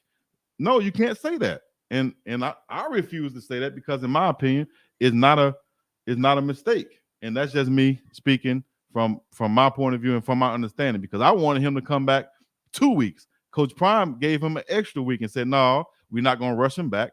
We're going to let him heal. And that's why he came back when he did. So why would you want him back 2 weeks? Me? Like, yeah. Because I wanted him to play the USC game, but that's all. That's being selfish. Everybody wanted to see him play the USC game and so on, but that's being selfish, you know. Okay. So playing that man both ways, it seemed a little bit selfish. Playing them both ways seemed a little bit right after coming off an injury like that. I'll call you when I get done. Selfish by the head coach to do that. Yeah, he said he was protecting him the whole time. Yeah, he was limiting his practice so he could play both ways. So now you come. Listen, I don't think you live serious both ways. You're letting him do what he does. The man plays both ways. He's a two-way player. He's not a halfway player. Now I can see if you said, hey, Chico, it might have been, I wouldn't say a mistake, but I think Coach Prime could have made a better judgment, or he could have protected Travis from himself some on that first game he came back by saying, hey, I'm going to limit your plays. I'm going to limit your snap counts. I'm going to limit you on both sides of the ball. I can see if you saying that, you know. Oh, better judgment. So the mistake to trigger of a word. Is that what it is? Guys, real quick, Chico, they said you have to copy the link so you can put it on your side so they could get in. I thought it went on both sides. I've been putting it up over here, so do it on your side. Put it in the chat one more time so I can copy it. I did. It's in the top. It's in the top of your stream right there. It's in the address bar though. You don't remember how you had got my stream that time by copying the address link? Do it the same as that way. Same thing. See, I don't have an invite link on my side. You don't need an invite link. Look at the address bar at the top of your page. Address bar at the top of my page. Send that and they can It's StreamYard.com. Okay, and they can use that to come. All right, bet that. That's the invite link. Same thing. All right. Okay. We didn't know that, Coach Hayes. You're a StreamYard expert. You know what I'm saying? See how you address bar link. We didn't know it was gonna be the same link. You see how you talk to people like that, like they stupid. You know what I'm saying? Instead of just letting them know. No, I ain't gonna go that far. It's the same link you used. Hey, you took me stuff. Yeah, like you didn't know that. We learned something. I learned something. I did not know that. So Chico, did you think Coach Prime did anything different this year than he doing last year? And if so, is it better, or you think, I think he's doing things. Or he's doing the same will thing. He doing things different this year than he did last year? Of course. I think it's as he would say, a multitude of things he's learned this season. Just going through the season, and that goes with any type of experience. If you go work a job, shoot, at flipping burgers, you're gonna learn some in the year that you're not gonna, do the same thing the next year. You're gonna learn from. Are you insinuating he made multitude of mistakes that he's wanting to improve on? Things that Jordan, what? Everybody made mistakes. But everyone made mistakes, but to learn from them is showing the growth. That's what. I mean, okay. So that's all I wanted to hear from your mouth. That, hey man, Prime made these mistakes, and I want to see him improve them. Bro, if you listen to the interview that we did exclusively with Coach Prime and Uncle Neely, he said those things. He said, is this an interview or are we doing a debate? What are we doing, dog? Perfect. I'm just asking. Hey, I'm answering the question, dog. You got an issue with that? I didn't interrupt you while Tab was asking you questions. It's a debate, dog. All right. What you want to argue with now, Coach Hayes? You can argue. Go ahead. Are we here to talk or are we debating? Moderators ask questions. We go back and forth. I'm just saying. I'm asking what the rules of the game so I can play the game because I'm already giving you body blow. I think he got somebody else back there. He keeps talking about some body blow or something. I've been telling you this person back here, but y'all don't hear that. Duval, go ahead, Duval. Anything else, big dog? No, I'm done. Coach Hayes a little agitated right now. I'm not agitated. What I'm saying is, guys. Okay, maybe I'm wrong. He needs but see, what I'm saying is you got people in the back. I don't have a problem. But if y'all two gonna talk, that's cool. But if it's a moderator, you ask question here, you ask question there, you bring up topics and you debate the topic. That's all we saying. Hey, shout out to Glass House Denver. Oh, we're kind of doing that. I'm really debating this mistake that he's avoiding, and they won't The whole Colorado, Nate, this is my problem. He's been doing this for 12 weeks. He don't answer no questions. Man, Why you shocked, Studio? The entire fan base, though, they don't want to hear say nothing bad about Prime. I'm talking. It ain't even bad. We're not against him. We don't support him. Oh, hey, bro, it's not. We went through this last year.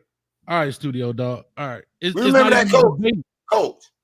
I know, dog. This last year. I got my 20-year fandom chip. I'm with you, dog.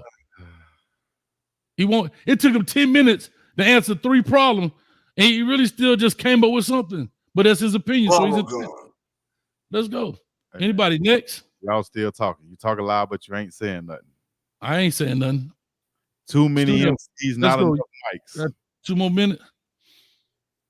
I ain't got nothing else to say to the Chico fan club, the Colorado fan club. All right. I mean, I'm with Prime. I hope he succeed. But if he doing something that's suspectful, if it don't look like it's what it is, we gonna say it, and we're not hating for saying it. Exactly. I'm proud of y'all calling me a hater. I ain't never called nobody a hater that said y'all getting grouped together. Cause y'all all together. When somebody say something about Prime, y'all together. You seen how Tab jumped up here? Hey, the crazy thing is, I don't be seeing none of this stuff like Coach Hayes brought up earlier. You saw you know what happened. You know, I don't be seeing none of that stuff. So you talk about responding to people, talk about haters and stuff. You must be talking about somebody else. I don't be seeing none of that stuff, big dog. Hit Control F on your keyboard and hit HATE. See how many times somebody will put hate in the chat. Damn, you just taught me something right there. But hey, I can't control how many times people put hate upon us. You understand? All right, man. All right, appreciate the studio. Thanks, man. All right, coming up to the stage next, Rawhide. Raw, what's up with you, man? And girls, Rawhide Media for you. Shout out to Rawhide. What's happening, big dog? What's up, man? Y'all know y'all wrong for that. But anyway, let's keep this thing moving. Look here. Full disclosure, man. BiggDoggChico did holler at me and asked me did I want to do this. I told him no, you know what I'm saying? I did want to support the show and watch it, but oh my God, it was like sticking needles in your eye. But anyway, get it in. Look, I'm the moderator. Don't ask me no questions. I ain't got this ain't about me, it's about y'all. So let's get it going. Coach Hayes, hey, I dual stream this. That's cool. Sure, my brother. I appreciate you asking. I bet. So here we go, man. Let's just start off. Let's build this house. Let's start off. Let's start off on the foundation here. Hey, for both of you guys, what grade would you all give Coach Prime at the end of the season? Coach Hayes, you can go first. What are you grading though? What are you grading? His performance, how well of a job he did as a coach. All right, Coach Hayes, go ahead. I strictly give him a C. Would you like me to elaborate why? Of course. I simply give him a C simply because one, how I look at it is when you comes to the head coach, a lot of things fall on you. That doesn't mean you made all of the decisions.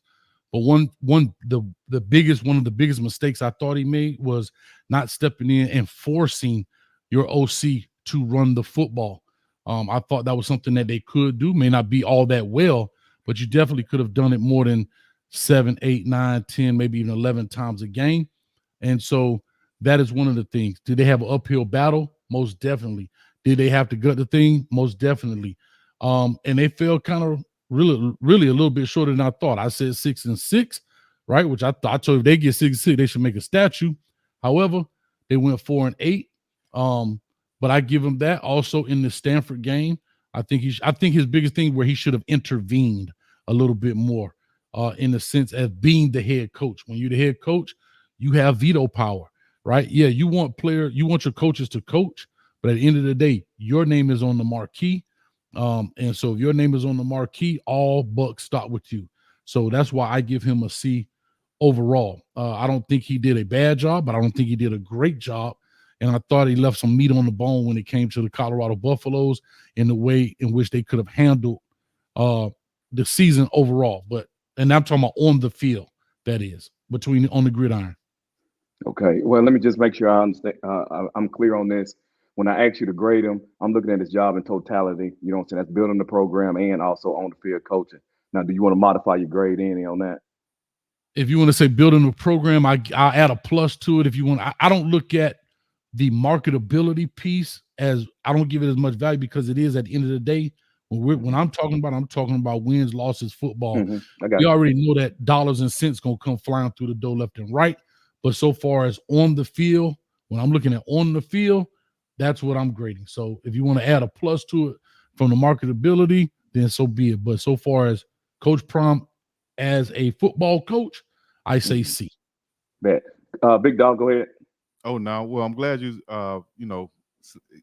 specified the question and clarified it to let everybody know that we're doing the whole totality of it, so that it includes the business of it. You can't look over the business impact that he's brought to the economic impact he's brought to the city. So what's your grade? Hold on, Big Dog. Hold on, Big Dog. Big Dog, whoa. What's your grade? Then you can give me the rest. Okay, my grade is hey, well, you crazy. My grade is I'll give a B minus. And the reason why is because I got to factor in the business wise and everything he's brought around the city. And that also the money that he's bringing in contributes to what he can do now as far as recruiting and bringing in better players to increase those win values, those win totals. It doesn't happen by any stretch of the imagination for any coach to come in and make a huge, significant change in the first year as far as wins. Go back and look at all the great coaches and what they did at their first years. Now, you factor in all this money he's brought in and attention he's brought in, and now these recruits that he's brought in, you got to up that grade to at least a B. So that's why I would say just coaching wise, probably a C, because of everybody he brought in was his decision. And now some of those people are leaving up out of there. I'm sure ideally he would have wanted to bring in people and they stay and have a cohesive unit for a while. But like I said, a C on the football side, add in the business side, probably, you just get an A for the business. So that'll bring the grade up to at least a B minus overall for the season. So now you have room to improve for Coach Prime and the staff. Woo, great job on both of you guys. Y'all should stand up and give them a bow. I think the chat and everybody that's listening to you, they greatly appreciate the response that you all just gave. But the title of the show is "What Will National Signing Day Look Like for Colorado?" We talked about what he did at the end of the season. Let me ask you all this. So I'm just trying to crescendo this thing. What is it do you all think Coach Prime could have done to make your grade an A, Coach BiggDoggChico? To make his grade an A, it would have been tough to make his grade an A in the first year because you would have had to bring in the correct coaches. Everything would have had to go damn near spotless to get an A in your first year. You would have had to get more wins. You definitely can't lose the and I meant to make this point too. This also brings his grade down. You can't minimize the fact that you blew a 29 point lead to a team that you were supposed to win against. And then, the two games that you really got blown out, it happens, I understand. But, you started off on a high note and then you kind of ended it on a lower note. So that's why I would go with it, man. I think that, he can make a lot of improvements coming up, and I think that's what he'll do. All right, Coach Hayes, how about you? I mean, for you to make an A, it's hard. I mean, a first-year guy coming in, you would have to do something like my man at TCU, right? You come in, you just roll that thing all the way to the natty. But to be honest, to make an A in football today is hard, right? It's one of those things like, actually, to Chico's point, you had to have struck gold everywhere in every aspect of this football program. Players, coaches, athletic trainers, lack of injury. Like some of that stuff is just up to chance, right? You don't have an opportunity. You don't have anything direct dealings with it. To make it A, like I said, he would have had to win significant games. He would have had to beat a team he wasn't supposed to beat.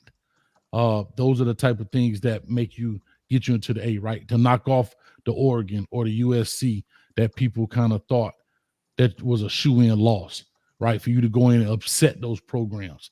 Those are the kind of things I think he would have had to do. Man, so basically both of y'all said it was damn near impossible for him to get an A. Oh, I'm an idiot. That's cool. Keeping it moving. As we talked about, signing day and everything that's a part of that.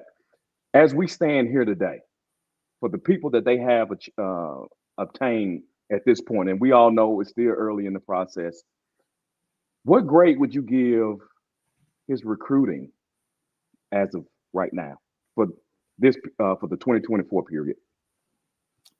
Oh, I would, if I go Yeah, first. go ahead, go big dog. Okay, as of right now, I would give it a probably a. I would have to give it an A.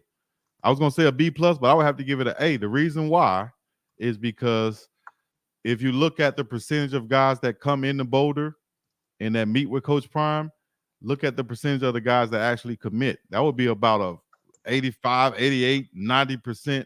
So B plus to an A is why I would give him a grade at right now for his recruiting. We're number 2 in the transfer portal class right now.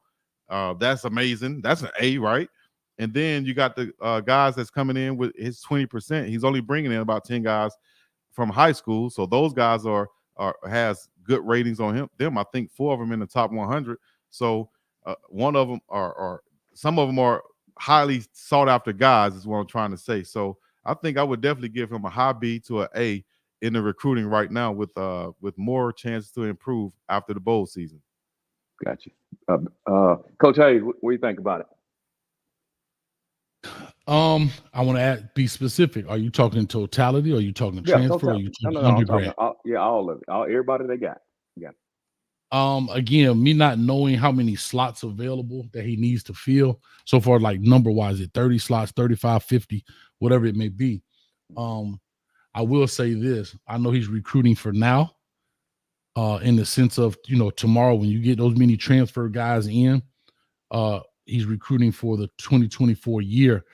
And so I would have to go right now with a B just because I think he needs more undergrad guys. If you're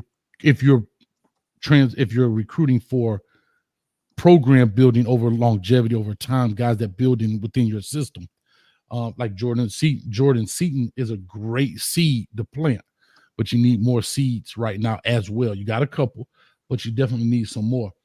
In a transfer portal, a lot of people talk about it. They were just ranked number 1, so I don't know how they dropped. They were just ranked number 1, so now they're 2. Maybe somebody picked up a guy or 2. I'm not sure. Also, people have to understand this about transfer portal ranking. You get ranked based on the total amount of points. So if I got more guys, usually my number would be higher. I'm not saying this to be negative. I want to educate the people. If you can have more. Coach Hayes, wait, big dog. We ain't doing that. Go ahead, Coach Hayes. Go ahead. Appreciate it. Yeski. Don't do that. So we ain't doing that. Oh, I can't steal that. Hey, Coach Hayes, don't engage with him if you don't want him to break in on you. Get him raw. We'll just ask him. Raw, I came this thing taking it serious. Forget all that other junk. Yeah, thank you, dog. Now we can talk some ball. Let's get it. So I'll say this to say the more kids you have, the higher your ranking typically should be. Here's a quick example. If I bring in 20 kids at 10 points each, that's 200 points. But let's say a school like Georgia brings in 5 kids, right, at 20 points each, that's only 100. But they brought in more quality kids. Does that make sense? Yeah, that's how it works. That's how it works. That's how it works. So they're going to be ranked higher than Georgia?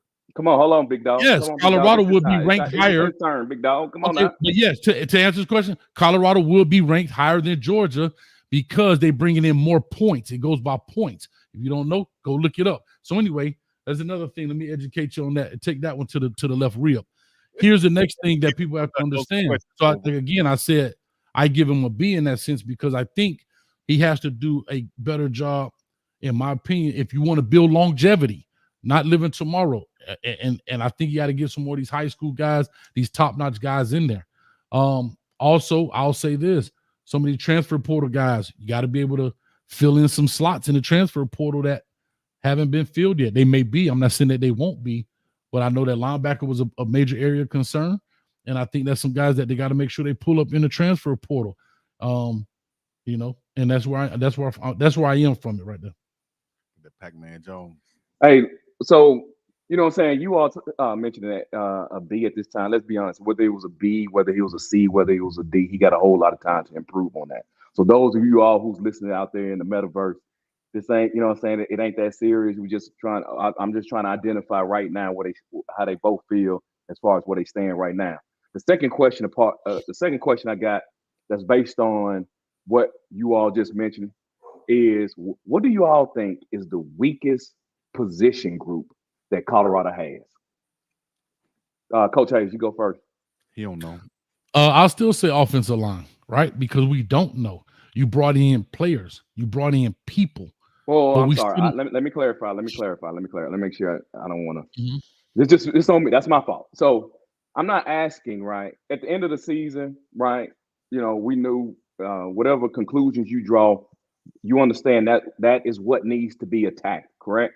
And that's basically what I'm talking about, because he's not done yet. So he's still recruiting. So that's what I'm asking specifically. What position groups was worst off? Go ahead, Coach. That was worst. You mean worst off last year? Yeah, last year that he needs to fix.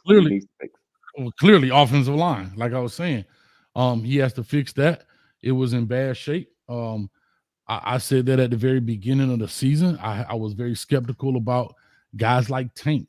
I just looked at him at 6'10", 315. I didn't think he was a big guy. We hear 315 pounds, but on a 6'10" frame, that's stretched out, right?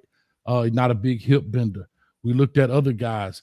And to me, I didn't think the offensive line did great, and they weren't going to do great. Even when I looked at them from the spring game, I'm like, something look a little shaky, baby. And it ended up being exactly what I thought about, especially when we talked about Tank. When we talked about even at the guard positions. Unfortunately, Tyler Brown didn't play, so I really don't have an opportunity to evaluate his talent. Hopefully he comes in and does great things. However, the O-line was the problem. It needs to be fixed. I think he's addressing it, but I don't know how it's going to look going forward, because, again, I don't want to put the cart before the horse, because when they brought in the Savion Washington from Kent State, everybody hooped and hollered, oh God, he's old lineman. They almost beat Georgia. They did this, they did that, and they didn't pan out. All those people, they kept the two guys from Colorado. It didn't pan out. So guess what? Bring these guys in. I don't know.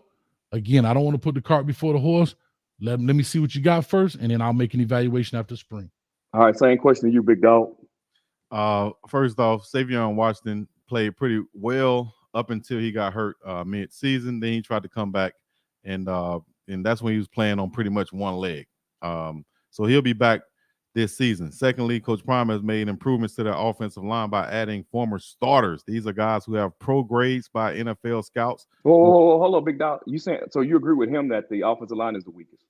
I would say the weakest would be the tight end position, being that you don't have many there. You only brought in one.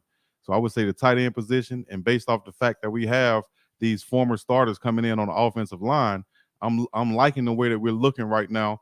Plus, you bringing back Tyler Brown, who wasn't there. You got to factor that in, who's a projected starter, along with David Connor, who's a projected starter. So you already got a projected starting offensive line based off of what they did last year and the grades that they're coming in with right now on the offensive line. Tight end position, we've only brought in one tight end position, and we have nobody who has significant playing time from last year. So I think that's going to be the position that's much needed to improve on and add some bodies in right now. Tight end position, linebacker, defensive line. Well, I think we've done pretty well on defensive line this week. So my spot would be tight end, linebacker, and then the offensive line right now. But the offensive line is make vast improvements this recruiting period. All right. So it sounded like to me you felt like at the end of the season the offensive line was the weakest. At the end of the season, of course, the offensive line, based off the stats, giving up that many sacks. I think it was bottom two in college football. Yes, of course, they're probably the weakest spot on the team last year. Gotcha. So that being said, let me ask y'all this question referring to the past season and offensive line. Do you all feel that the offensive line had an honest chance to grow and be better due to the lack of running the ball? Coach Hayes. No, I think their knees were cut from under them. I think they could run the football. I forget the game in particular, but they ran a great job with a lot of these gap scheme plays. They were pulling guys They were moving the ball. They were actually moving guys 2-3 yards off the line of scrimmage in a positive way. Like they could run the ball. Again, sometimes it wasn't pretty. But what you weren't doing when you ran the ball was lose yardage, right? Even if I got there 2nd and 10, not 2nd and 13 or 14, right? Of course, that happens sometimes. We're not talking the absolutes here. But running the ball also takes some pressure off the other part of it, which is throwing the ball. There's only 2 options. You run it or you're going to throw it. And I think they abandoned it too quickly. And you also took who I thought some of the guys' strengths away from them. You didn't maximize their strength. Tank wasn't a great pass rusher, but 315 pounds is still 315 pounds, whether it's stretched out or compacted. And if he's leaning on you and driving, that could definitely help out. Savion Washington, what he like 6'8", 300, 312, something like that. He's a big guy. I think Van Wells also getting a double team in there. I think they took away from their strength and actually exposed their weaknesses by what they were doing, because I think they felt the offensive strength was the pass game, but it exposed the O-line's weakness in that sense. All right, go ahead, Big Dog. Now you ask that question again, please, sir. My question to you was: did the offensive line have an honest chance to become better due to the fact of their lack of running the ball? I think that definitely put them at a disadvantage, or put them behind an 8 ball of trying to get better, because running the football is essential for that offensive line to have that cohesiveness. Every offensive lineman want to run block. Every offensive line want to push the other man, where he doesn't want to go. That's how you get that cohesiveness and that chemistry on the offensive line right there, from double teaming on run blocks, things of that nature, communicating. And that also puts the defensive line in a situation where they're not just getting after the quarterback, knowing that the pass rush is coming, knowing that these guys are going to be passing the ball, every down. You know what I'm saying? As long as they can do that, if I'm a defensive end or defensive lineman and I know that a pass is coming, then, you better pray for the offensive lineman. You know what I'm saying? Especially if you see a guy like Coach Hayes lined up on the other side, you pinning your ears back. You getting off on these guys. So if the offensive line can't have a consistent running attack, and they're calling run games and giving them a chance to run, whether it's working or not, it's going to be hard for them to get that chemistry together that you need on the offensive line. Now, okay, let me just say this. Look, I just started listening to y'all. The first show was last week. I watched in its entirety. Y'all don't even disagree. Y'all don't even disagree with it much. You want to answer? You just be yelling. You answer your question. Yelling. Hold on. I ain't mean to give y'all. I didn't throw that out there for y'all to get loose. I want to answer the question. Here we go. The next question. I don't know if you got somebody back in the studio. Y'all ready to get rid of me or not? But no, ain't nobody back here. Ride on, dog. I enjoy it. We talking ball. Let's go. Okay. Let me ask y'all. My next question to you all is this. Do you feel there is or should be a sense of desperation to get the team right to take advantage of Shedeur Sanders? That will go to BiggDoggChico. Oh yeah, of course. That's why you're bringing in these 1 and 2 year players. It goes kind of like he's been giving you the philosophy from the get-go from Jackson State, 20 or 40-40-20, because he's trying to win right now. What Coach Hayes is saying, bring in all these high school players and build for the future and stuff, but that's not conducive and cohesive, I guess, when you're trying to win right now. You got to bring in these guys. You got to take advantage of the transfer portal. It's there for a reason for these guys to transfer, and you could take advantage of them and put you in a situation where you can win right now. Had Coach Prime, in my opinion, just went out there and got as many good high school players as possible last year, they wouldn't have won 4 games. I don't think so by any means, So like he said, instead of taking chances on high school guys that you really don't know what they are, even if they got these high ratings, you really don't know what they are, dog, until they put them pads on. You can also take less of a chance on the guy that you've seen play and go through college football before. You got film on him now, and you see exactly what he is, and you know that, all he needs is maybe an opportunity. He was 3rd string at LSU or Bama, but he might be just as good as the starter but you can't play all of them at one time. So that's why I feel like, hey, we bring in the right pieces. We're gonna be good to go. All right, Coach Hayes. Well, yeah, I like to rebut by saying I'm not saying he had to bring all high school kids in. What I was saying was if you bring some, because again, these guys are the future. All right. That's my approach. He's Coach Prime. As Chico always say, he's a gold jacket. He does it his way. So he's going to do it his way. I have no problems with that. What I do know is if you live in this world, you're going to constantly live in this revolving door world until you build enough. I'll make a quick analogy, right? If you eat the seed, you can never benefit what fruit it bears, right? What do I mean? If you constantly live in the transfer portal world, these kids are here 2 years and gone, 2 years and gone, 2 years and gone, right? A lot of these kids are 2 years and gone, right? A lot of these kids are not coming here with 4 years of eligibility. They're coming here with 2 years and they're leaving. So if there's some longevity, and again, there's been a lot of questions been said about him leaving. I'm not getting into that, but what I'm saying is maybe he is fighting for these next 2 years, and that's his trade focus about his son, and I'm cool with that as well. I think he's going to be here longer than that, right? Than just after this year. I hope he's there another 5, 6, 7 years. But if he's going to be there, then you got to also bring in enough guys to me that will help, that will grow in this program, and then you can do it that way. That's just how I look at it. That's my rebuttal. Okay, listening to you two gentlemen speak on building a program and how you build it, which I agree there should, well, my opinion don't matter, I apologize. But anyway, so that being said, trying to address the desperation, you know what I'm saying, using the transfer portal as you all have presented as I think there's a whole lot of new Coach Prime fans and not necessarily Colorado fans. So my question to you is this: what would you say to the long-term 30, 40-year Colorado fan, right, that bleeds the black and gold, that when they was losing, when they was going 1-11, they were still showing up a game? What do you say to those fans by using this process and not going through the traditional route and risking long-term success? So what would y'all say to them? I would say from talking to some of them in Colorado, for one, they're ecstatic. They're loving it. You talking about people that hasn't had a real deal winning seasons, probably 1 year in the last 20 years for real. That's really been worth something.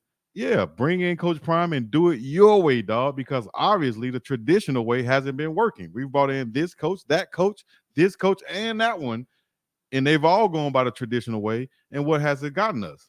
No, dog, Coach Prime, come in. If you got to do whatever you got to do it. And we believe in Rick George. We believe in Coach Prime. He's coming with morals. He's not coming, degrading and downing the city or the area or the school. He's bringing value, a lot of it. So, I would say to those people, you know what I mean? I would say what? I don't know what I would say. Just other than,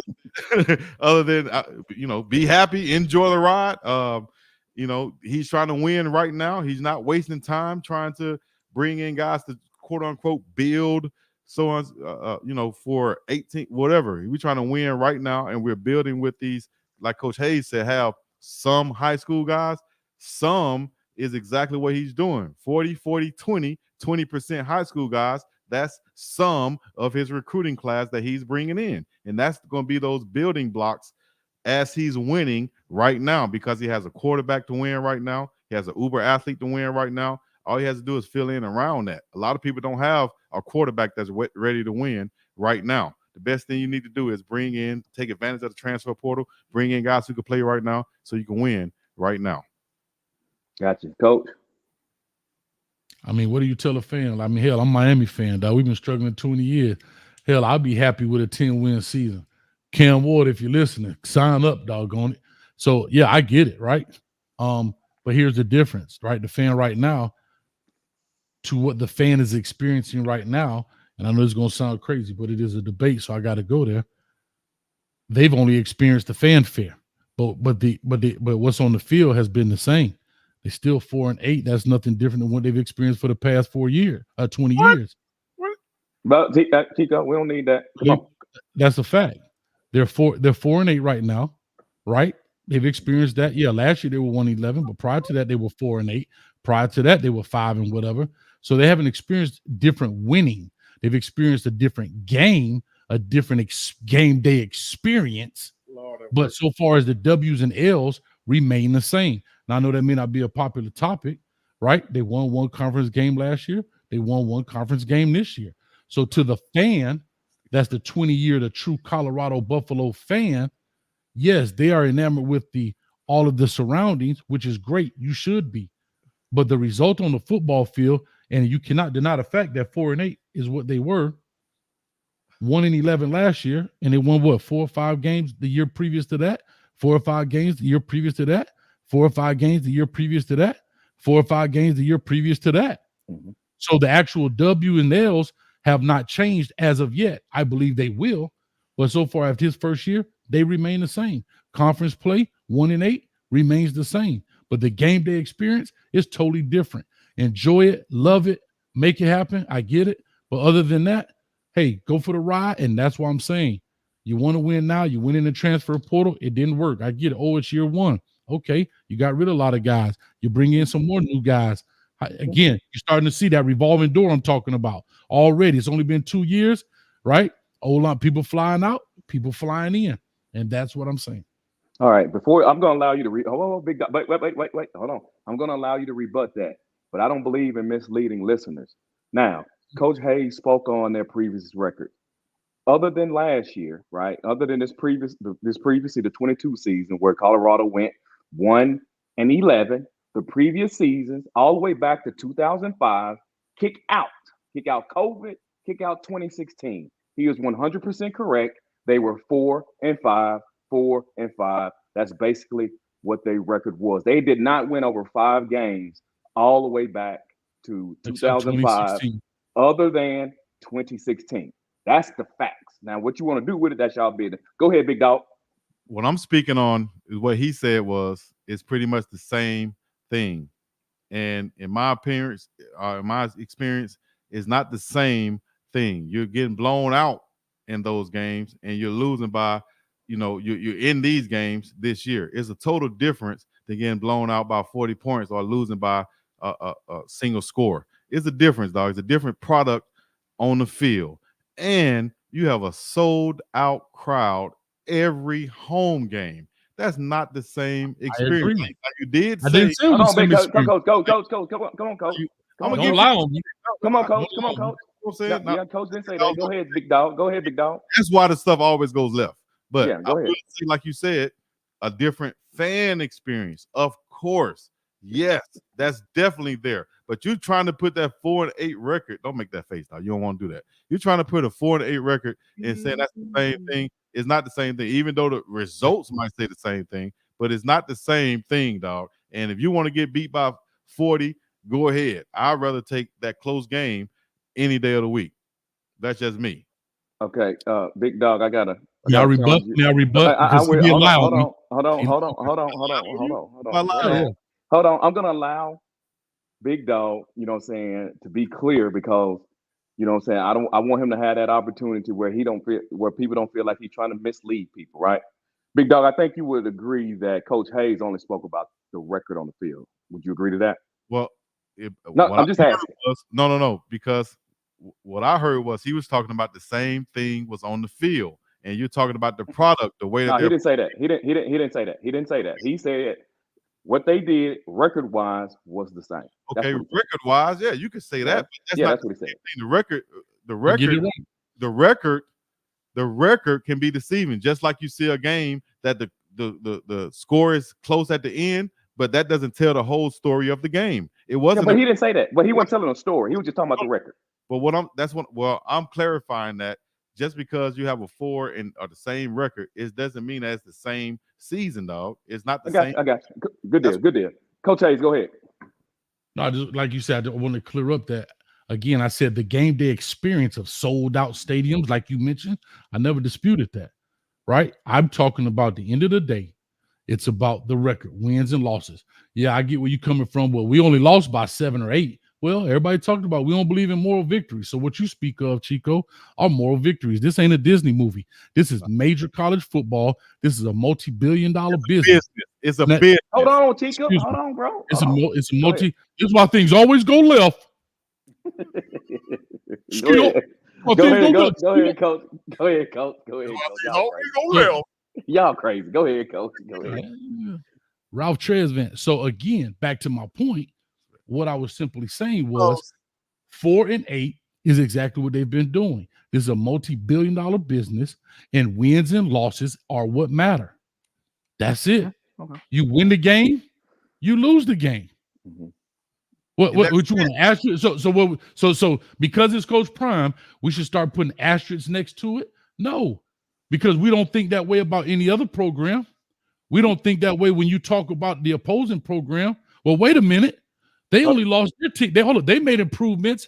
They didn't get blown out this year. No, but when it comes to this program, super sensitivity takes over. And hold on. You don't want to say that. You're going on a tangent, Coach Hayes. Just like I asked. I like this. I'm going. Just like I asked Chico, I'm going to ask you now. Hold on. Yeah, now, right. Granted, you spoke on the records, right? Now, Big Dog, he added in there, right, about the game experience, what you just said, right, was better. So that's an up, correct? That's good then, correct? But also in the losses, would you agree that they did not lose by the same margin as they did the previous season? Would you agree to that? Okay. All right. That's all. Hey, bro. That's all. That's all. Whoa. All I was saying. He likes. All right. We got about. Man, hold on. Hey, well, y'all got hey, bro. Y'all got some crazy folks in that chat, bro. I'm just telling. Yeah, I already know. That's why I can't look at all of them, dog. Yeah, bro. You know, I'm enjoying this now. This is fun. You know, I can take this. I appreciate you. This is fun. Hold on, fellas. Y'all just let me know. Y'all just let me know when y'all get tired of me. The next question I got for you now. You know, everybody like to procrastinate. Everybody likes to try to predict the future and all that. You know what I'm saying? I get it. And we don't even know who's on the team. We don't know none of that. My question to you guys is this. What would you consider a team that just previously went 4 and 8? What should be their goal as far as a win-loss record for this next coming up season? And that comes to you, Coach Hayes. Oh, God. Making that ugly face, man. I know, because you ain't going to answer it. So here's what I'll say, right? I think they should just win a game 1 week at a time. I really believe that if we just try to win one game every week, we'll be okay. If we just win 1 week at a time, everything will be great. And that's just how I'm looking at it. I'm not giving you a record because why? I mean, why should I? No. We're not doing that. We're not doing that. Coach, we ain't doing that. We ain't doing that. I need a number. Give me a number. I can't do that. I can't do that. No, we ain't doing that, bro. We ain't doing that. Dang. All right. Well, you got to come up with something else now, dog. All right. Here's what I look at right now, primarily as I look at it again. I talk about not putting the cart before the horse. I will go back again with my 6 and 6. I think a 2-game being better by 2 games than your previous year, I think is fair without seeing the teams play, without seeing a spring game, just seeing what you come in with on paper. So again, I'm back at 6 and 6, bowl game, being bowl eligible, playing somebody in the bowl at whatever it is in late December. I'm cool with that. So that's where I stand as of today, as I look at teams coming in 1 day prior to even signing day of not even know what's coming in on the major day. Gotcha. Big Dog, what's up? Let me hear from you. Hold on. My improvement for next season would be at the very least, we got to get to that bowl game, dog. You got to get to the bowl. Y'all saying the same thing. Y'all say the same thing. Now, okay. He just copied. I knew it was going to happen, dog. Good clown. Name for that. Anyways, I would say you got to get to a bowl game, but based off of what they're bringing in and what they can do and the potential that they have in the quarterback, I'm still on. I think they can get to that 8-win margin. I think they can get to 8 wins coming up with a new schedule this year, and with the things that they brought in, what they can bring in this spring to go with the pieces that they already had there, go from 4 to 8 because you got to factor in that probably could be very easily, and Hayes would go the other way. You probably very easily be 6 wins already Don't speak for me. with the Stanford win and maybe another upset win somewhere. He could have had that 6 wins this year. So just basing off that, I think they can get to at least 6 to 8 wins next year. But of course, the goal is to go undefeated. Bro, can I say this, man? What is it? Y'all, wait, hold on. I want to rebut something. Wait, hold on. I don't get it because y'all don't disagree on nothing. Y'all don't disagree on nothing. Hey, I don't know how Coach Hayes a hater when y'all don't disagree on absolutely nothing. But go ahead, Coach Hayes. Go ahead, Coach Hayes. Well, because here's why I'll be deemed a hater. He'll say 8 wins, but then in the same breath, when you ask him, he'll say we'll just win one game a week. I'm so shocked at you, Chico, you're actually answering questions. Yeah, so because you're not interrupting everything somebody's saying. Probably. No, hold on. See, I stopped paying attention a little bit, then y'all get. Yeah. So my rebuttal. Backyard. Like the pit bull in the backyard. Put y'all on the chain. Hey, come on. My rebuttal to that, like I said, if the goal is to win right now, and the thing that everything you're doing is to win right now, is a successful season. That's if you say 8 wins. You say if the goal is to win right now, is 8 wins a successful season? Yeah, that's what I'm asking. I mean, is 8 wins successful season? Whoa. You ain't got to answer that, big dog. My bad. I'm asking the questions, bro. You ain't got to. Try to slide one in. I like you, Rawhide. I like you, Rawhide. No, we ain't doing that. Hey, let's be honest about it. We're gonna get past these records because really that's foolish in December talking about the next season. So we just gonna keep on moving. We're gonna move past. Nobody else jumped in. I'm loving it, Rawhide. I like it. Bro, y'all crazy. Anyway, let me ask y'all this, man. Because this is a prime debate, and we're talking about the Colorado Buffaloes. Now there's rumors swirling around everywhere talking about with questions about their new OC. My first question to you guys is this: how do you feel about Pat Schumer becoming the offensive coordinator for the Colorado Buffaloes? Who's talked last? I think it was Big Dog. Go Big Dog. How do I think about Pat Shermer being the offensive coordinator? Me, myself, personally, I have no problem with it. Shermer, if you look at, see what I'm saying? Shermer, if you look at his history, a lot of people will try to focus on the fact that, he got fired. People get fired every day, B. Tell them about that. But people get fired every day. But you got to look at the success he has had, and he worked with Sam Bradford in his most successful year in the league. He worked with Donovan McNabb in his most successful year in the league. So he's bringing that over with Shedeur Sanders to hopefully recreate that magic. The thing that he did with the Giants when they had those 3 receivers who really got out. I think Victor Cruz, who's the other couple of Odell Beckham and a couple other guys up there. He did well with those guys, but eventually, because of the transition of the quarterback position, Eli on his way out, Daniel Jones on his way in, they fired the head coach. He's in Cleveland. How many people have been successful in Cleveland? Fired him there. He was in Denver in a messed up situation with whenever you don't have a quarterback, show me a successful coach in the league. And that's what I feel like he's been in those positions to be in the league, but not have those great quarterbacks. And then when he was successful, he had quarterbacks like McNabb and Sam Bradford. So I like having him in Colorado. It gives Shedeur Sanders another year with him, something he hasn't had in the past with any offensive coordinator. So that camaraderie is there, and they have a good relationship based on what Coach Prime says. So if he's okay with it, then I'm all right with it. But I do think he has a small opening out there, and he's keeping his options open until the last minute to where he has to clamp down and say, yeah, this is my offensive coordinator. Okay, go ahead, Coach Hayes. Again, I always leave things to head coaches, right? They don't want to get paid the big bucks.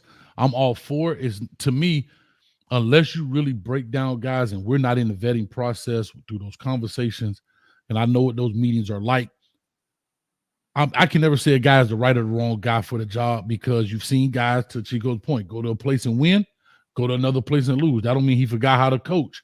So Coach Prime has to do the proper vetting process, get the feel. If Pat Shermer's his guy, then you stand behind it. If he doesn't feel he's his guy, then move on. I guess the only question I ask is the stamp, right? Like, yes, this is my guy, right? The question is still out there. I'm not gonna go too far with it. No. Hold on.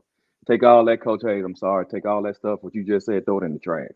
I did not ask you about Coach Prime if he chose it. I asked it. How does Coach Hayes feel about Pat Schumer to be in the OC?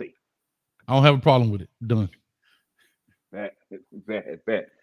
And to follow up with that, since you cool with it, follow up with that. No. Since you cool with it, follow up is this: if there was a different option at OC, is there anybody that you would like to see in that position, Coach Hayes? Well, that goes back to where I was bloviating in regards to, I don't know. There's so many options out there, bro.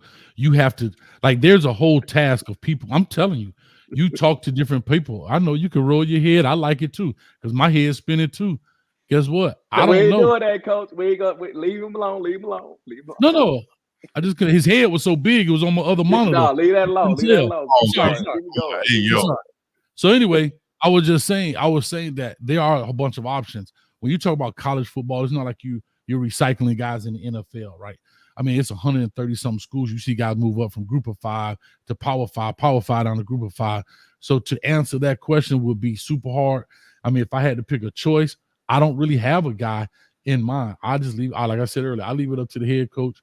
And then once he makes a decision, then it's easier to go back and look at him and break him down and see his past jobs and what he's done in the past. But dog, you could, I mean, how many people heard? I just say this: how many people heard of Joe Brady before he went to doggone LSU? Nobody would have picked Joe Brady to go to LSU, but he came. You know what I'm saying? So that's why I say these coaches have better insight than we do. Done. Gotcha. Big dog, come on. What you got? What you got, big dog? No, I'm just reading comments. That's all. I'm just reading the comments. Yeah, what you got? What do you think? What about you? You know what I'm saying? Forgot the question. You don't forgot the question. Ask it again. You over there bloviating, not saying nothing. You ain't saying a daggone thing, dog. What's the question? Basically, I asked you. Hold on, boy. What's the question? Answer the question first. Remember? What was the question? The follow up was this: if it's not Pat Schumer, who would you like to see in that position? He don't know the follow up. He asked you. What's your point? Yeah. He don't I asked him. Hey, fellas, come on. You give him that. Hey, I got you. Hey, keep your tongues in your mouth, man. Keep your tongues in your mouth, man. Baby boy, big dog, hold on. Hey, big dog. All I'm asking you is that if not Pat Schumer, who would you like to see if it's not him? I've said from the get-go, I would probably, how childish is that? I said from the get-go, I would probably like a guy like Byron Leftwich. But honestly, if we stay with Shermer, I like that because, like I said, he's getting another more time with Shedeur Sanders, and that's what I think is more valuable than anything. Him staying with Shedeur Sanders for this continue throughout the spring into another year. You know what I'm saying? I like that, but the guy who I said earlier was Byron Leftwich. I like what he did Super Bowl wise. I like what he did with Tom Brady, who is like a mentor to Shedeur Sanders. But like I said, at the end of the day, if it's not Leftwich or somebody who comes in and knocks it out of the park, then stay with Shermer. Okay, that's cool. Oof, that was cool, man. But let me tell you something. Both of y'all was A-double-S on that follow-up question. Chico, what's wrong with that follow-up question? No, you was better. You was better though. You was a whole lot better. I don't have an answer. Okay, go ahead. If you want me to pick the low-hanging fruit, I could have said Byron Leftwich. No, but he gave it to me though. Let's keep it moving. Yeah, but I'm not gonna lie to you. He'll lie to you. Because if you lie, you'll steal. If you steal, you'll kill. I can't speak on whether he lied or not. You know what I'm saying? So I ain't on that. Hey, let me ask y'all this. I'm gonna back it up a little bit. You know what I'm saying? I think it may be, if it's redundant, I apologize. But if you all please in this question, would y'all be clear as far as identifying the differences? And the question is this: what are the advantages and disadvantages to the high school recruiting or being portal heavy? So strictly high school, and when I say strictly, guys, we ain't talking about 100%. I'm saying you can grab a portal too, but that way, or heavy portal, small small high school. And I'm just asking you, what's the advantages and disadvantages of both? Yeah, I think we kind of hit on that earlier. Yeah, you did. We did. Just kind of obvious, though. You know, high school guys, you got to kind of let them develop a lot more. Portal guys, you're bringing them in, knowing what they pretty much can provide for you in the situation where you're trying to win right now. You got more mature guys who've been through the college situation, college classes, and everything, so they know what to expect. You probably won't have those young freshman mistakes out of those portal guys, so that could be a good thing, you know, that you're bringing in more mature players to where a lot of those freshman mistakes will be eliminated. But as far as bringing in high school guys for the future, I think it builds for that. You have that culture. A lot of people were making a big deal about Colorado not singing a fight song and then saying that if I'm a guy coming in 1 or 2 years, then I'm not going to learn the fight song. I'm not going to be as invested as a guy who's been there 4 years. You know, so I think you got to put a concerted effort to insert those traditions to the players that are being that are being brought in from the transfer portal. As far as the high school guys, those are your foundational guys who are going to show everybody, you know, how this is going to be done over a long haul, and those are the guys you build off of too. Yeah, I think Coach Hayes probably going to agree, but go ahead, Coach. I've already said high school guys are the future of your program. You build off of them. There's a reason the top 10 programs in college year after year are constantly bringing in a lot of high school guys between the 20 range. Why? Right? Because they know that is the future of the program, and they use the portal as a way to fill certain holes. They don't use it to fill the team. They use it to fill holes, right? I always make the equivalent that the portal is a Band-Aid for places that you got wounds, right? And the high school room is where you build it and you put stitches, right? You build that thing in, and it's woven, like you say, into the culture, into what you want, your philosophy. You mold that clay the way in which you want it, right? And that's the difference. And so when you look at CU as a whole, are they building this thing for the future? Are they building it for tomorrow? And if you're building it for tomorrow, in my opinion, it creates a revolving door, which we're currently seeing right now. If you're building it for the future, yeah, you may not win all the games now. And I understand the dilemma he's in, trying to win with your son. I get it. I understand that. But it's a fine line. It's a balance in that. And so that's where you are right now. That's how I look at it. Can I say something real quick? Hold on. You keep saying revolving door as related to Colorado. Look at all the guys. It's every school That's the nature of college football. Now we're bringing it with the transfer portal being there. It's going to be. It is. It's going to be a revolving door at pretty much every school. Guys going to be going in and out. Secondly, the traditional schools who have been winning in the past, they've had to go that traditional route of bringing in these high-rated high school guys because that's been the tradition. That's been the way to go. Now with the transfer portal and guys like Coach Prime, things have changed and have shifted a little bit. So you're going to see a lot more. No, they have not. We've seen hold on, fellas. Hold on, fellas. A lot more high school guys. Okay, well, we just saw Mel Tucker do it. Mel Tucker brought in 40 guys, won 11 games. So, like I said, we've seen guys go transfer portal heavy. But what happened? Right? It's a quick fix, and it easily dies out. We saw what happened after those guys leave out. We saw the running back come in, right? Ate it up. And now what happened? It died out. When I keep saying revolving door, no, it's not just Colorado. But because you hypersensitive, if anybody says anything, let's don't personalize it. Let's not personalize it. No, I'm not personalizing. I'm being honest. If you say Colorado, it's hypersensitive. We're talking about Colorado, aren't we? Aren't we talking about? I know. Whoa. Hey, time out. That's the whole point. Time out. We ain't doing that. I know. I'm speaking to you, Raw.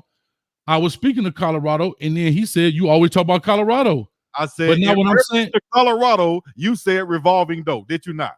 Revolving because we're speaking about Colorado. We're not talking about college football.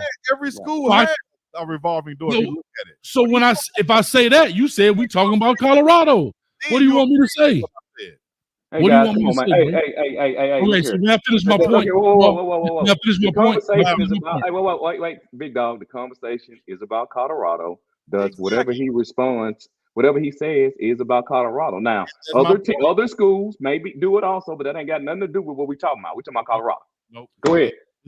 It does. No, Chico, you good, bro. You good. You did your piece. You said your piece. Go ahead. Yeah, but Raw, that's what I was saying. So I was, because we were talking about Colorado, the prime debate up there. Right. And so therefore, that's what we're talking about. Right, now, if you want to talk about college football, we can go pick 5 other programs. That's not what we're talking about. What I'm saying is there's a reason. I'm done, but there's a reason, and you're going to see this unless you get guys coming in that are the foundational guys in what he's saying. That's it. All right, Big Dog, go ahead. What you want? Let you respond to that. A whole bunch of nothing. That's an obvious statement that when you bring in guys with 1 or 2 years left, they're going to come in and go out. That's obvious, dog. Like, what are you saying? You're not saying anything other than I'm making an example. I'm clearly wrong. No, Coach. Go ahead. Everybody has a revolving door because that's the nature of college football now with the transfer portal. Simple as that. And if all the teams that have been winning in the past by just bringing in high school guys, those days are over with. You got to supplement, and you got to even be top heavy in some cases with smaller schools, not the traditional powerhouses. Georgia, Alabama, Clemson, they don't have to rely as much on the transfer portal. I said top 10. Come on, Coach. Let him finish. Just let him finish. All I said was top 10. I know. Just let him finish, though. Let him finish. Go ahead. Go ahead, Big Dog. That's it, dog. That's it. All right, so good. Since he's done, I'll take the rest of the time. I clearly said top 10. I said top 10 schools, and I said clearly that the transfer portal is a Band-Aid and high school kids are stitches. And when you see top 10 programs, even though guys leave all the time, the reason they're not worried, because they got a plethora of high school talent falling right in those tracks. And most of those guys who are leaving came in through the high school ranks, and therefore they know they can leave because we're bringing in other guys. So when Georgia looks for a guy, Alabama, they're looking for 1 or 2 or 3, 4 pieces, and that's it. And that's all I was saying. I got you. I think Coach Hayes or Big Dog. I don't know who's running it. I think y'all got some supers you need to address. Okay, let me see here. Real quick. Let me see here. Oh, Joe Button, Coach, Chico, you stealing? Oh, he know he's sticking. Hey, boss. Big old fingers clicking on all the buttons at the same time. Click the right button, dog. Talking about the one, when your finger hit the start streaming live button. You're damn right. I'm gonna do it again too, just to make you do it over there.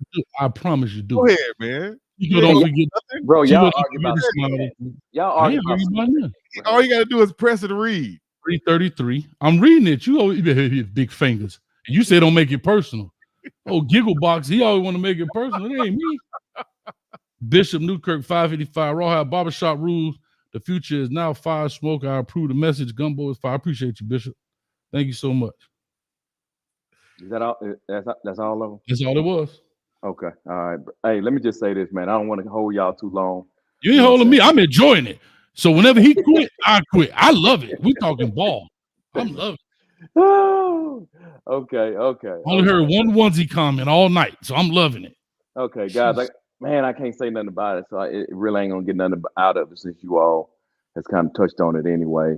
But just for those who's late to the party, let's talk about the recruiting strategies right now. Let me say before I get too deep in it, whatever opinion you have, that's fine. Okay, we're not trying to convince.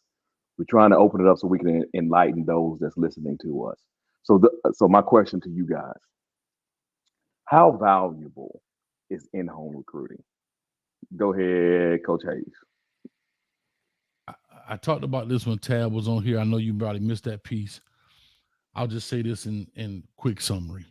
For me personally, I think in-home recruiting, again, especially if I'm the top dog, if I'm picking if I have the ball in my court where I can pick my school, the school ain't picking me, right? The reason it's important, not only have that coach on my turf, but also I want that coach to see, as a parent, I want that coach to see where my kid comes from, where his roots are, where he got his ground from. I think that's super important, because if you're coming in and saying, I'm going to take care of your child, I'm going to make sure that he is going to be okay. You got to also understand what his neighborhood looked like when you drove up to it. You have to understand what his house looked like. Everybody don't live in the top, mansion crib. So when my son said to you, look, I'm trying to make it out, you understand what he's trying to get out of. You understand me?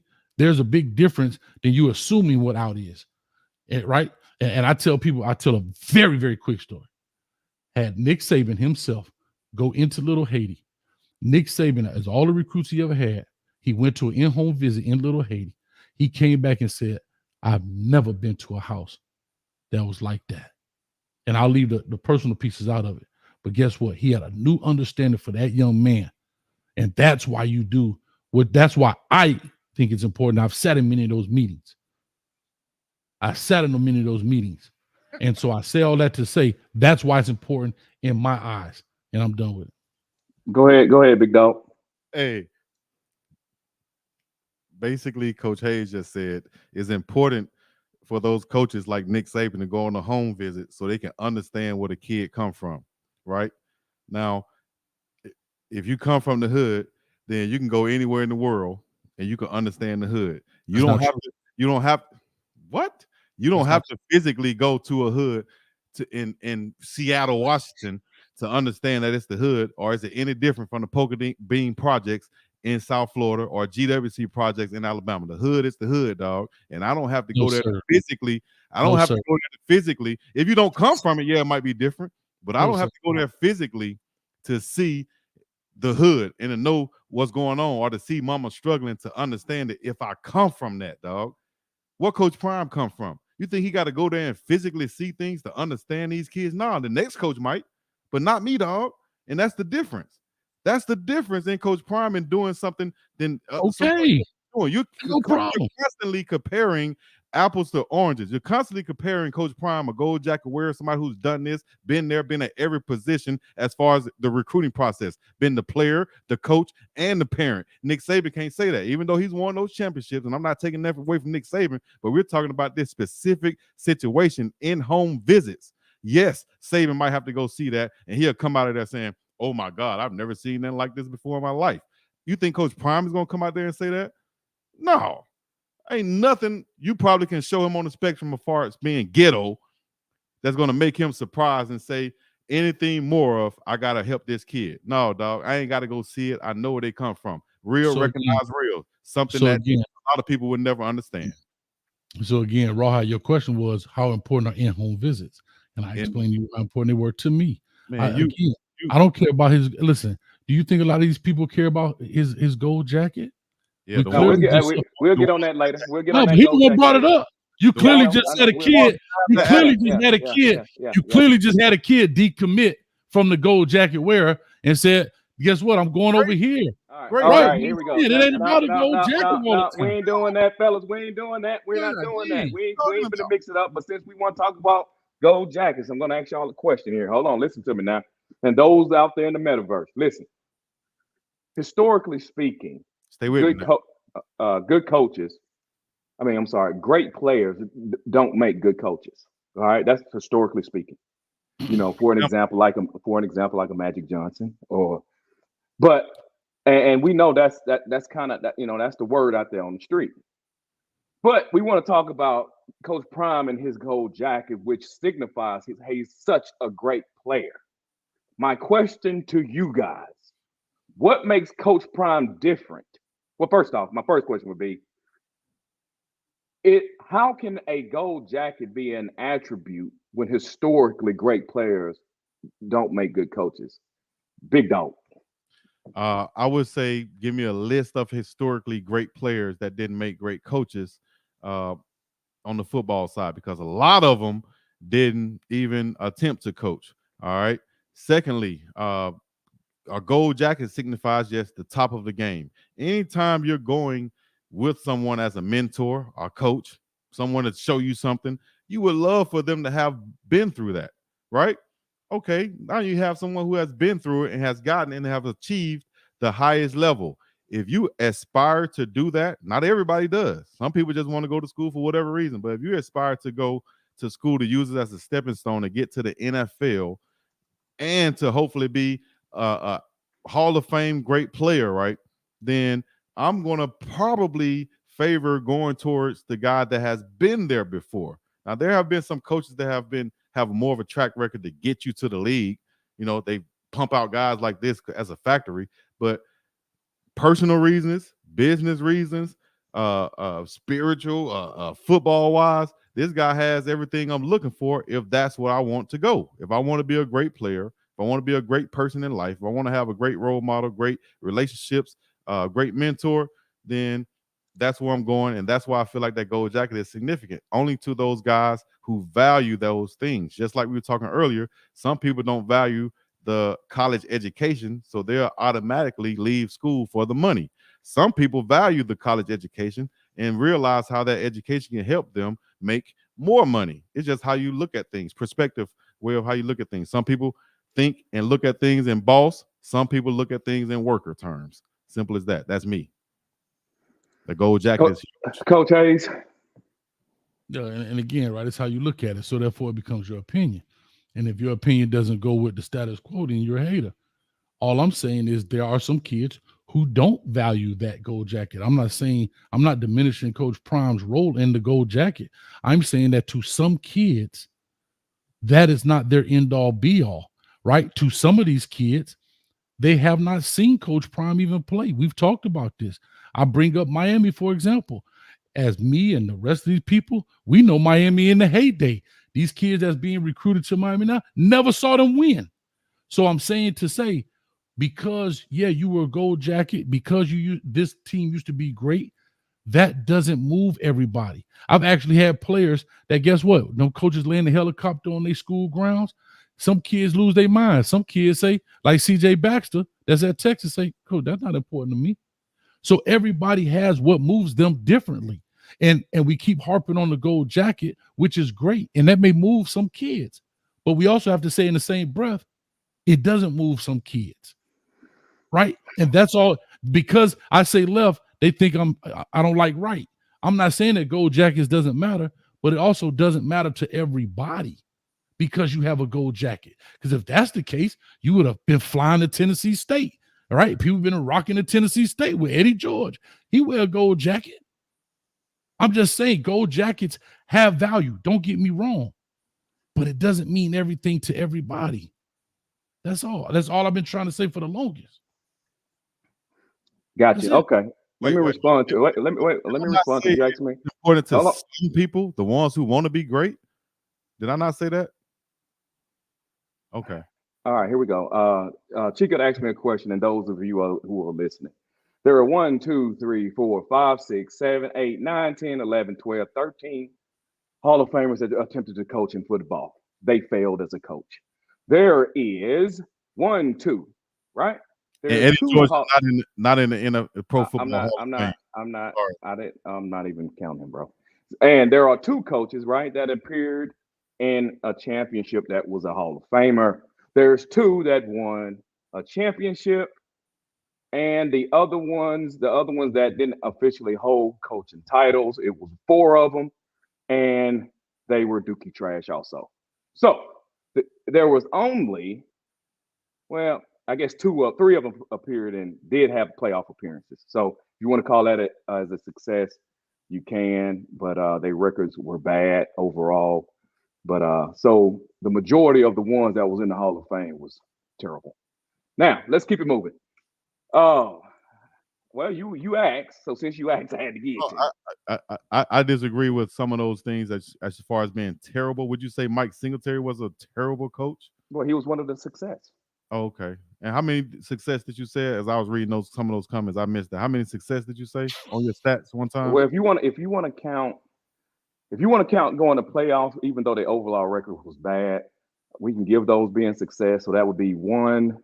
That'd be 3, 5, 3, 5, and 7, and 13 of them. And 13.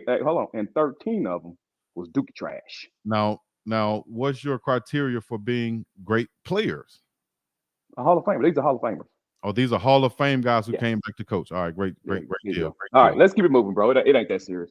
Let's keep it moving. Now, that being said, guys, I'm gonna end it with this. You went in and out on my side. I don't know if that's me or y'all hear me. Please don't end it, Rawhide. I'm loving it. Please don't. Bro. I'm being dead serious. I got old school back here. I'm not letting him up here, though. No, when it gets so subjective, when my question's starting to get too subjective, then it's time to shut it down. So, my last question, which is a subjective question, and the only reason why I'm asking you guys, you all didn't do this. So let me just repeat, I did not get this from Big Dog. I did not get this from Coach Hayes, right? I got this from the viewers and a lot of the fans, right? Every time they talk about Coach Prime, they love to put him in the category of the Nick Sabans, the you know what I'm saying, the Kirby Smarts, you know what I'm saying, my man that used to coach at Florida, that's doing television, Urban Meyer, you know, shout out to Clemson coach, Clemson coach. Dabo so Swin. There you go, Dabo Swin. So my question to you guys, right, is Coach Prime a top 10 head coach, 11 to 30 head coach, or 30 and below? Where would you categorize him at? As coaching. As a coach, bro. Yeah, right today. You can include Jackson State. Hold on. You can include Jackson State. I think that matters. And you said 10 to what? 1 to what? 10? 1 to 10, 11 to 30, 31 and over. And 1 being the highest, you saying? 1 to 10, right? Does he fall in the 1 to 10 bracket, 11 to 30 bracket, or 30 and higher? I don't know. I would say every coach who won a championship would go over him right now. Every coach who won a playoff game would go over him right now. Every coach who won over 5 games will go over him right now. If y'all want to look at it by record or stuff like that, put all of them over him right now because Big Dog validated. You validated, Big Dog. What? Validated. Validated. You just validated yourself on that right there. Was off the chain. No, it's the truth. I've been telling the truth the whole time I've been on here. Y'all, just because people don't agree with it, that's on them. You know what I'm saying? I got you. Like, come on. How am I gonna, like, you just talking about rankings? You know, he probably wouldn't even rank himself that high. He'll say, hey man, you know, if you want to go rankings, I would put everybody who's won more games in front of me and let me work my way from there. How about that? What do you say though? What do you say? Yeah. That's what he said. He said that he said he would put. Coach Brown would probably say. I want to hear what Chico would say. Man, you talking about selective hearing? Goodness gracious. No, Tico, I got you, bro. You said everybody. So I'm assuming we're winning records. You're talking about he's in the lower tier in coaching. Coach Hayes, how do you feel? I mean, clearly, I don't see how you can say anything but that. I mean, it's not just what it is. There's nothing else you can say. Y'all even agree. I've always said that, but you know what it is, Rohan? You know what it is, Rohan? Yeah, you the magic powder, dog. You get him to answer questions. No. I can't give him to answer direct question, dog. Because the man know how to ask questions. That's why. And you so happened earlier when I didn't ask no questions. The show was dead as a donut. Hey, you made Rohan come in. Hey, Rohan was forced to come in. Rohan said like taking pins to the eye. When I don't say nothing, I just sit here. Guess what? Because you don't want us to ask no questions. Argue with the truth. You can argue. Tell y'all something. No, but straight up though, and I want the viewers to understand this. Hey, everybody listening that's on Big Dog channel on Coach Hayes, let me tell y'all something, man. When it comes down to football, hold on, let me get this out. No, let me get this out. Everybody that's listening, man, on your channel and Coach Hayes, let me say this, man. When it comes to football, this is what I found out. When it comes to football, it ain't just about you guys. That people who disagree, the disagreement is very minute. And as y'all heard today, listening with these two gentlemen here, y'all got calling Coach. Some of y'all call Coach Hayes a hater. Some of y'all call. He changing his school. Hold on. Let me finish. Some of y'all call BiggDoggChico Super Dion lover. And listen, man, they actually agree almost every single thing. Don't fall for it, Rohan. Don't fall bro. I just want the viewers to understand when it comes to football, disagreements is slight. It ain't very much. Ain't nobody no hater. Ain't nobody all you want to do is crack jokes and throw tomatoes and onesies, and so then to get out of control. Come on, hear all that, man. Yeah, I got you. That's what I'm saying. Like, I want to talk football. You don't want to never talk football. You like studio. You never could. It took him 10 minutes to answer 3 things. You're the number 1 joker, dog. Get out of here. Bro, y'all did. Hey, bro, I got it, man. I got to commend you guys. Hey, y'all. Yeah, I tell you this light work. I said that before the show. This light work. Man, all you did was piggyback off my answers, dog. That's all you did. piggyback off Y'all my gonna disagree. Y'all gonna argue about that? Y'all crazy, boy. Y'all crazy. Raw. Y'all crazy, man. Hey, I man, hey, piggyback off his answers. hey, much love to Coach Hayes, dog. I ain't got never love Coach Hayes, dog. Even though, you know what I'm saying, he one of those dudes that, you know, I would have to See? dunk on this. I'm the jokester. I got number love, but hey, I'm gonna tell a joke. Watch. These are facts. Da, These are not jokes. These are facts. Well, guys, man, thank y'all for having me on, man. All right, go ahead. I want to hear this, Rod. I want to hear this because it's interesting. Go Hey, ahead. Raw. I wanna hear this. Hey, Raw. Hey, for everybody who don't know who Rawhide is, Rawhide came on as a moderator. Exactly. We I appreciate. thought you were gonna tell a fact. We appreciate him coming on, man, as a brother to one of us, to both of us. You know what I'm saying? We appreciate him coming on. If you guys haven't checked out his page, he has a YouTube channel also. Check that out, Rawhide Media for you.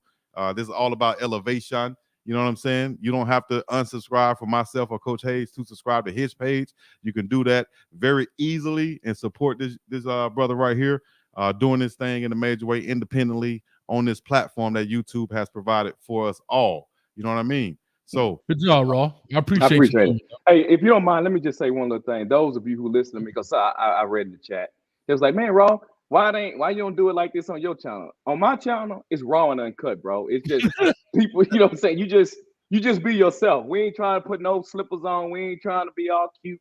We trying to get the authentic you and you express yourself. So that's why it don't go like it goes right here. If I wanted to run it like that, it would be, but I find that to be what would be different if it was like this? Because if you're saying that this is not, I know you're not saying that, but if this is not raw and uncut, other than us using curse words, you know what I mean? Then no, the difference is that it's just you all, right? But I got a whole panel of people, and you got a panel of people with different type of personalities. So I allow them to express their personalities freely. That's it. That's right. So you guys can go over there, get a different. It's a different channel. You can go going to different neighborhoods. That's how I look at YouTube. It's like going to different neighborhoods. You know what I'm saying? You want to ride through this hood. You want to go to this hood. You want to go to this nice house. Whatever. You want to go to the gated community. You can, but it's your choice. Nobody's making you to go. Nobody making you click on. So you know what I mean? Mm-hmm. Support the homie, and hopefully we'll have him come back as a moderator in the future on this show right here. No, we can't pay you. No, we can't pay you. We good. We good, bro. We good. I would have never came. I didn't want to come on anyway. You asked me. No, I was asking with you, Raw. I appreciate you, dog. It was like I was putting pins in my eyes too. I'm like, yeah, this ain't going nowhere. And so I think it, dog. Is to get in them eyes. But we appreciate you. See, I'm the jokester. Appreciate that, y'all. Don't go, dog, because I'm going too. I'm out. Appreciate you, Raw. Me too. I'm out of here, man. All love, man. Appreciate y'all tuning in. Y'all already know what it is. BiggDoggChico to the C in the place to be. Coach Hayes over there doing this thing. Y'all subscribe to his channel too. He gonna click off this thing in a minute. So we appreciate you. Up and about. Peace in the Middle East. Y'all.